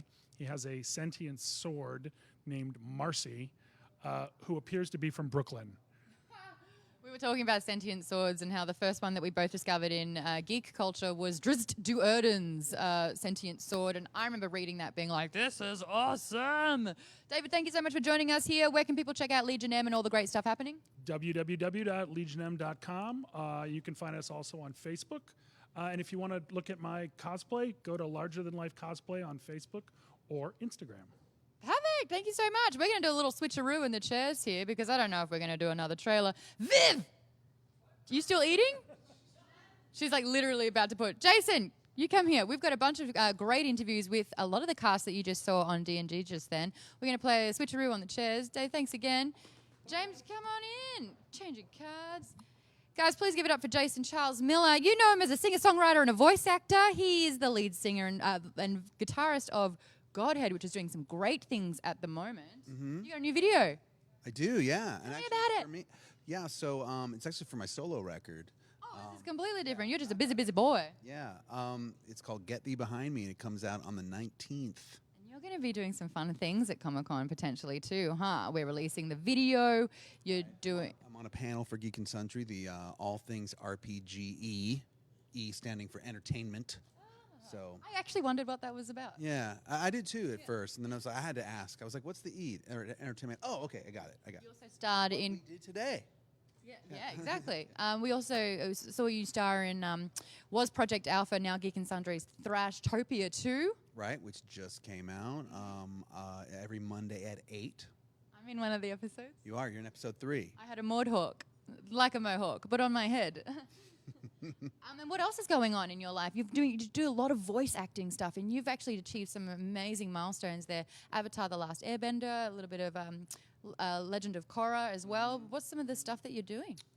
World of Warcraft, of course. I'm just in Days Gone, which just came out. And it's funny, you just mentioned Drizzt Do'Urden. I'm actually the voice of Drizzt Do'Urden on Neverwinter. So, Drizzt is the best. You okay? I just had a mild freak out, and I need a second if that's okay with you. What does he sound like? He sounds a lot like this. Hello, I'm Drizzt Do'Urden. I've heard a lot about you from your friend Regis. Yeah, that's it for sure. That's 100% right. Well done. That's fantastic. Thank you so much. There's a big thing that's coming out as well. You did the theme song. You sang, recorded it, and it's you doing all of it for Final Fantasy Shadowbringers. Yeah. How cool is that? How'd that come about? It was great. So I actually... the amazing Final Fantasy composer composed the song, and they hired me to be the singer. It was this amazing piece. I he directed me over Skype in the middle of the night, you know, because Japan hours, right? And you know, I gave them many, many takes for them to choose from, and it's out. I'm super proud of it. That is so cool. How do you top that? I don't just, you know, playing D&D here today and raising money for this Kickstarter. That's how. That's right. Destination Fantastic. Kickstarter.com/projects/Destination Fantastic. If you could go anywhere in the world and search its history, where would you go and why? Wow. I probably would go to Iceland. That's really high on my list.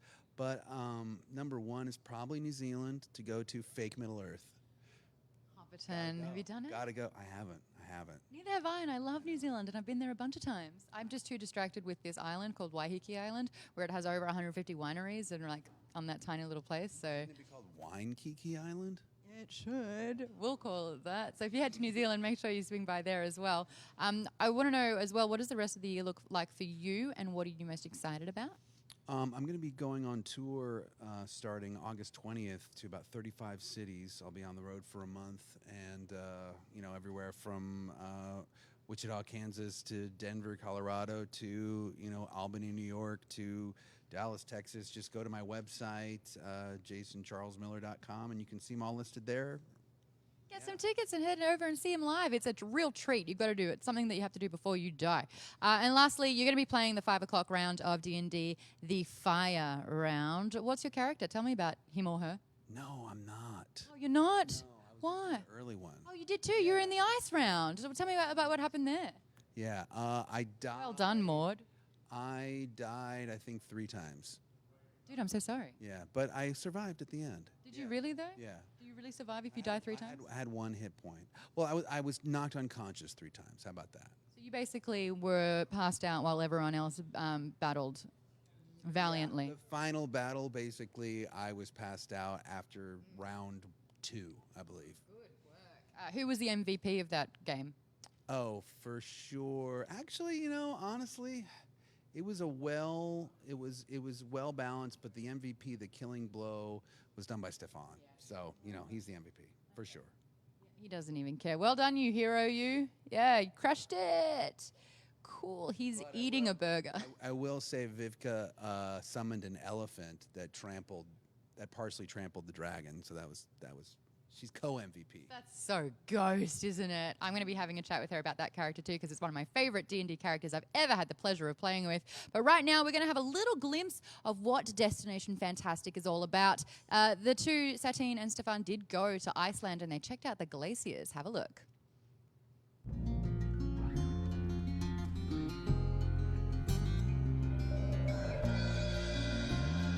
This glacier has retreated last 30 years. We're talking about 900 meters, almost 1 kilometer. Last year we lost 110 meters.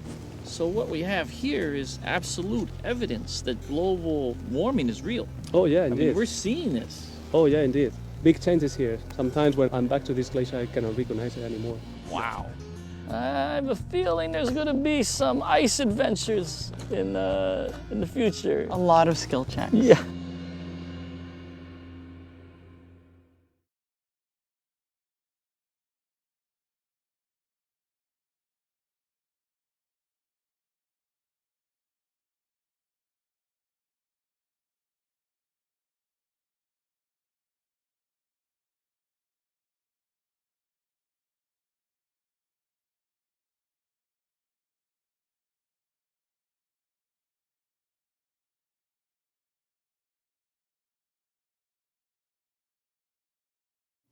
What up? We are back here doing a Kickstarter and a live stream taking place all day downtown here at Dragon and Meeple. Hi there, I'm your host, Maud Garrett. Today has been amazing. We've got not one, but 2 different D&D games that are happening. Satine just earlier did her ice round with Mylin here. So that's We are back. Little bit of a tech glitch, and that's to be expected when you are doing a mammoth 10-hour live stream all day today to raise funds on the Kickstarter for Destination Fantastic. Again, I am joined by Maylin Sali here, who just played in the earlier round with Satine DMing, and we're talking about your character that you just played before we went out for a second there. So tell us about her. Yeah, so I played the High Elf Druid Shavana, who just wants to be a fat polar bear all day.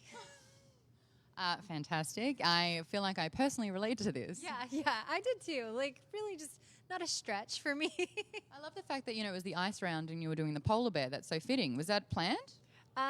Yes. I knew that there would be an ice theme, and I was like, I just want to be a fat polar bear. Perfect. I love it.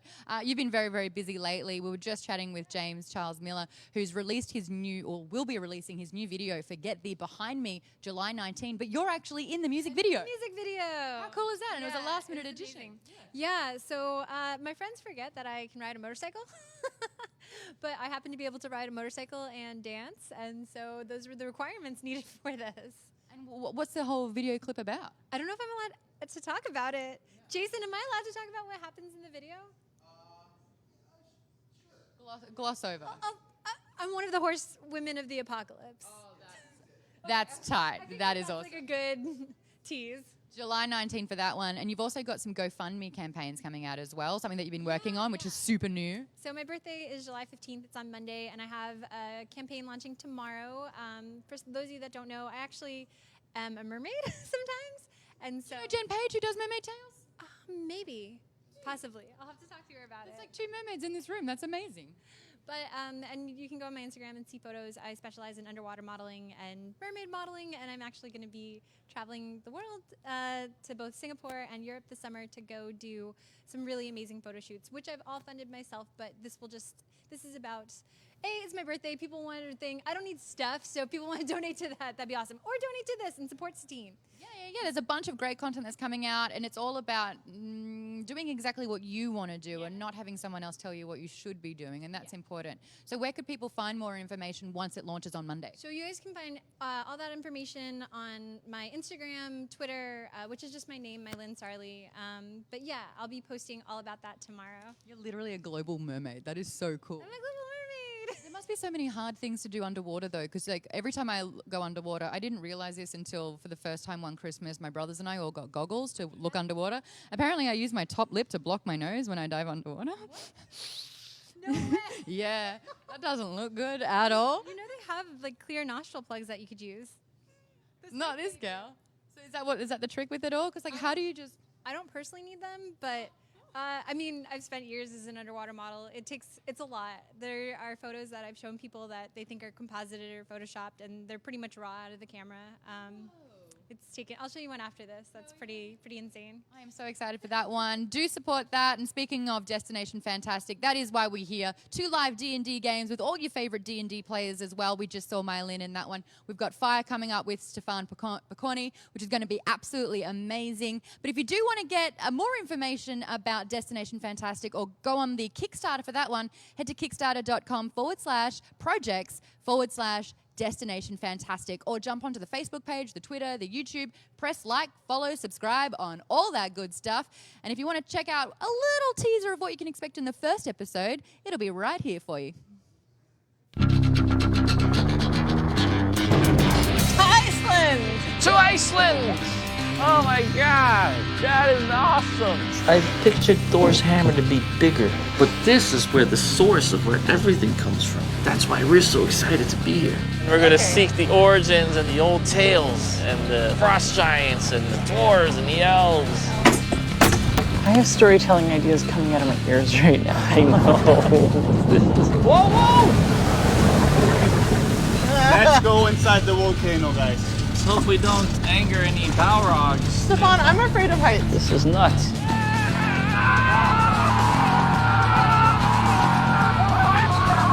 Destination Fantastic!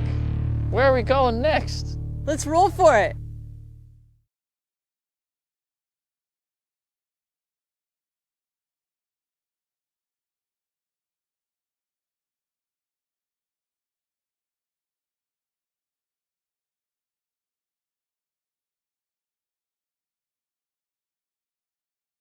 Hey there, we are back on the live stream happening at facebook.com/Destination Fantastic. Hi, I'm your host, Maud Garrett. We've been streaming since 11 a.m. and we're going till 9 p.m. tonight. And this glorious bubblegum pink little hair occupant is Vivid Vivka, guys, a longtime friend of mine. We actually started... at Sirens of the Realm back in 2017. So we've gamed together, and I have to say it's absolutely an honor to be sitting next to you right now again. You sat next to me so many times at the game. Yeah, but now I'm back interviewing you with a microphone in your face and telling you how to be your mentor, basically. Thanks, I love it. Do you remember that dynamic? So, guys, if you don't know, Sirens of the Realm was the brainchild of Satine Phoenix. It started off at Maze Arcana. I believe it's going to live in Gilding Light now. But this was an all-female bard band, and that was really exciting. And so we got to create our characters. Tell us about the wonder that is Ghost. Oh, man. So she's basically just like a chaotic ball of morally ambiguous bad decisions. And a drunk. Thanks. I didn't realize we were just airing all the... Oh, her. Yeah.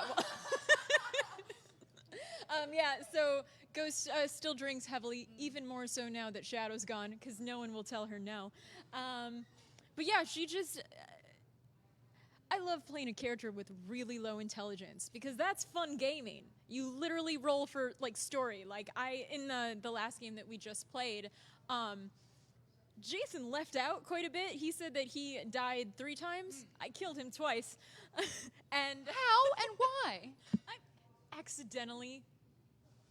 Ghost. A little bit. And also, so we like fought this like really big dragon, and he was like, "Oh yeah," and then the last person that killed him was Stefan. I was like, I would like to also point out that just before Stefan clocked him in the back of the head and killed him, I had done suggestion and convinced the dragon that instead, we should sit down, have a cup of tea, maybe split. We're going to con Mari all of his treasure, get out the stuff that does not spark joy. I'll take it. You're welcome.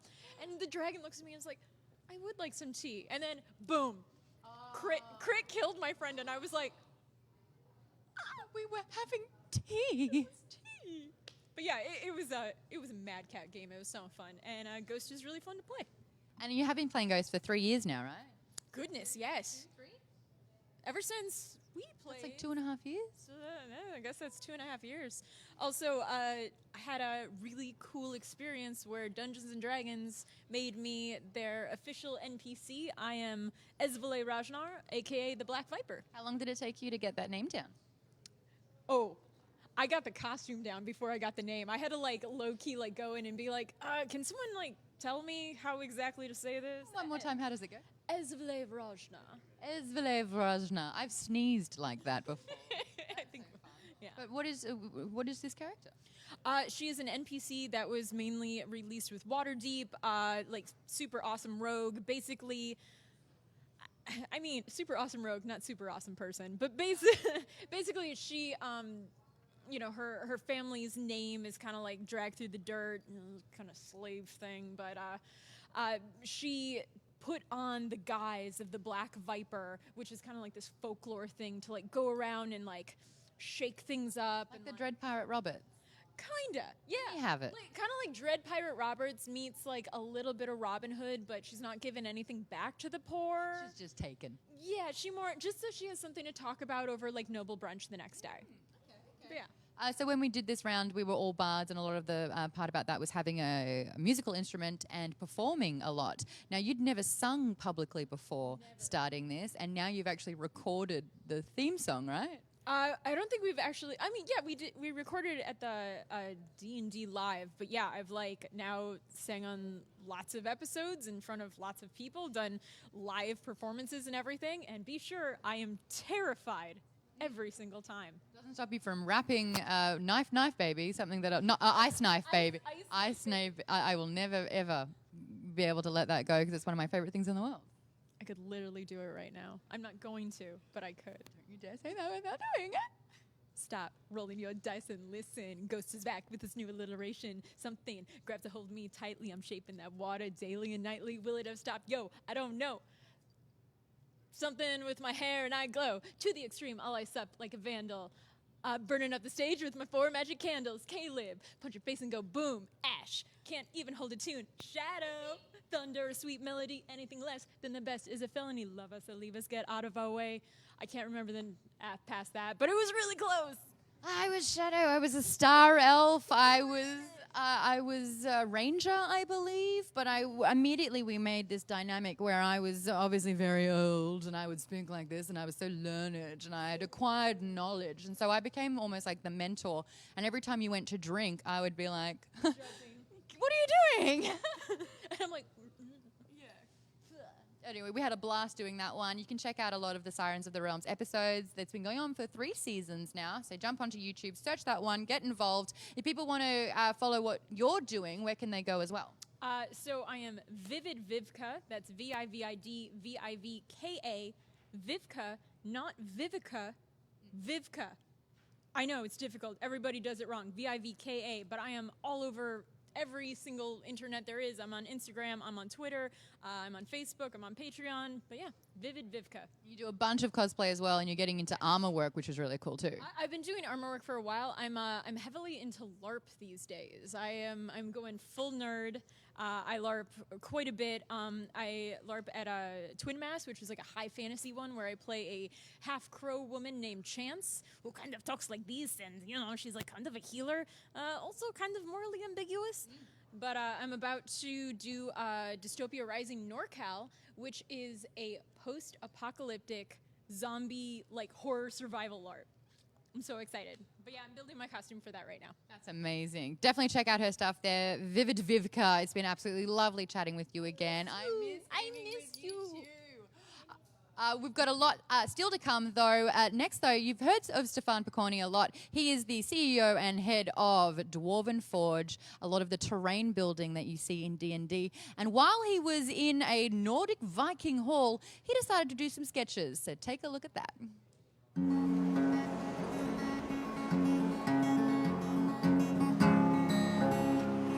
It's been real nice being able to sit here and experience this Viking hall. I could hear the wind coming through the chimney. And I could just imagine the glistening of the axes and the swords. I could get a real sense of the textures of this hall. Must have been something else when they had sparks flying up out of the chimney. I was trying to capture in my drawing a sense of that deep dark and light. I think it came out okay.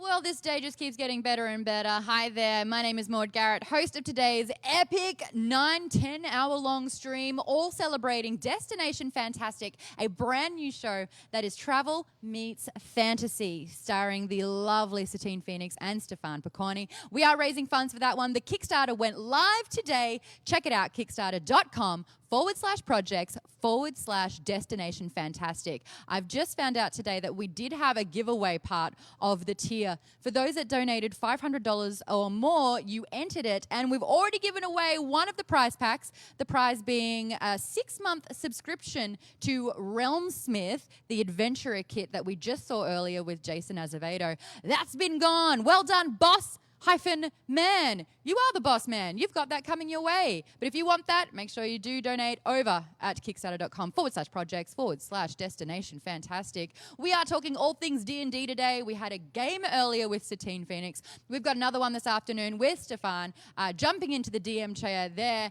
And we've also got Mr. D&D himself, Luke Gygax. Hey there, how are you? Hi, I'm doing well. It's like you're not allowed to not be at a D&D event, I feel like. It is like your rite of passage, right? That's right. It is kind of in my blood. It's in my genes, so it's my pleasure to be here. I really enjoy it. You're going to be playing in this afternoon's match? Yes, I'm going to be playing with Stefan at 5 p.m. I'm going to be playing my halfling Bingo Shortwick. I played a couple times with Stefan, so this is his 3rd appearance. Who is Bingo Shortwick? He's a halfling locksmith. Yeah. So okay. Yes. So I played him at GaryCon, the convention I run, in honor of my dad, and we played him one time before that too. So just pretty awesome. I just found out that GaryCon got 65,000 attendees last year, and it's expected to match that, if not better, at this year. That's a lot of people. That is a lot of people. We had 3,000 at GaryCon. The town itself was only Gen Con. Gen Con, right? My dad started Gen Con He did in 1968. Now that was 65,000. That's huge. I don't think we'll ever see that. Well, GaryCon is tucked away in Lake Geneva, right? Yes, absolutely. Lake Geneva, Wisconsin's hometown, where D&D was written, where TSR, the company that published it, was founded, where Gen Con started. It's the Geneva Convention in Lake Geneva as a wargaming con in 1968. So yeah, there's a ton of history in that town. So you've kind of just preserved GaryCon in there to have it more intimate and to have okay, tell me more about that, because that's interesting.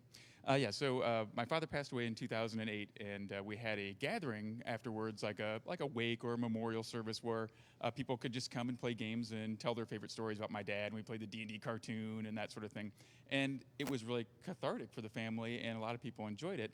And they said, "Hey, Luke, this was really fun. You should do this again next year." And I said, "Okay." And so I just threw a game day, and about 175 people showed up, and it just kept growing every year, and now it's up to 3,000 people, and gosh, I don't know, 50 or 60 guests, and all sorts of people from OD&D, Tim Kaskin, James M. Ward, to your current, Mike Merles, and all sorts of designers, authors from past and from old and new, and we all come together and just play games for 4 days and have fun. 4 days, that is fantastic. I want to know from you, which is your favorite iteration of D&D? Well, what's home to me, kind of my lingua franca, what I'm used to, what's in my genes, is actually Advanced Dungeons and Dragons. But I'm going to run 5th edition for the first time. Welcome. Yeah. Publicly, I'm going to do it at a stream I'm going to do in July 27th with Stefan. Will be there too, and Satine as well. So I'm going to give it a shot. Hold on, where is that? Shot. Where is that happening? Where can people watch it? What's it called? It's called Founders and Legends, just like my shirt. Well, that's awfully convenient. Yeah. And we'll be on Twitch /GaryCon. So I'll be on there. Yep. Oh my gosh, so DMing. Yes. Obviously, this is a very thankless job. Some people absolutely love it. I lose sleep over it. What are you learning about DMing a campaign? Well, dungeon mastering, I think, is really an amazing, it's amazing because it teaches you so much. You have to be able to read your players, kind of predict what they're doing, throw them little clues and convince them, or help them kind of see things and go on their way.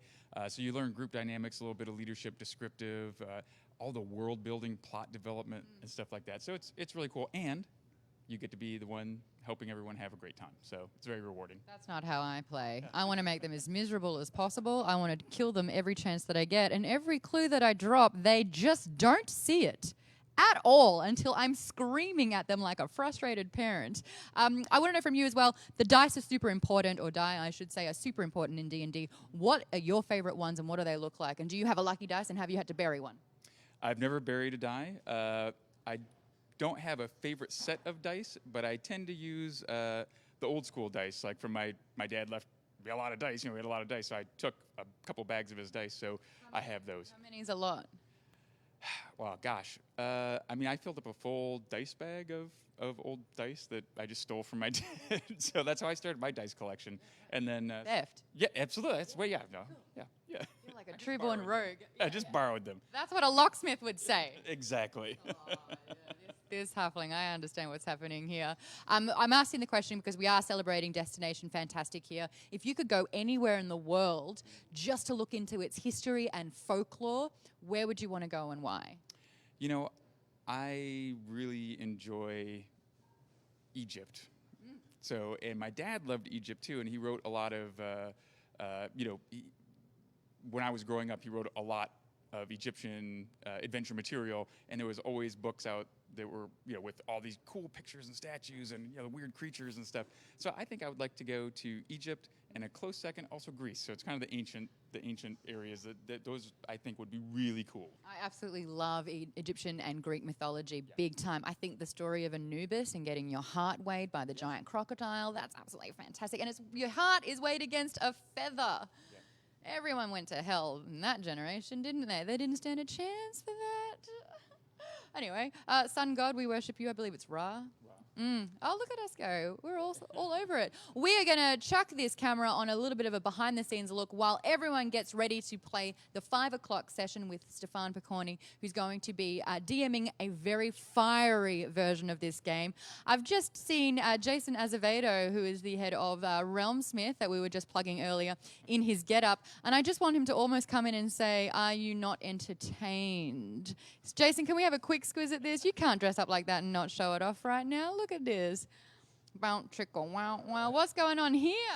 This is a mix of everything. It's a bit of my own cosplay and my costume. And actually, most of the armor, when I played at GaryCon, I wore it. And my friend who passed away, it's most of his armor.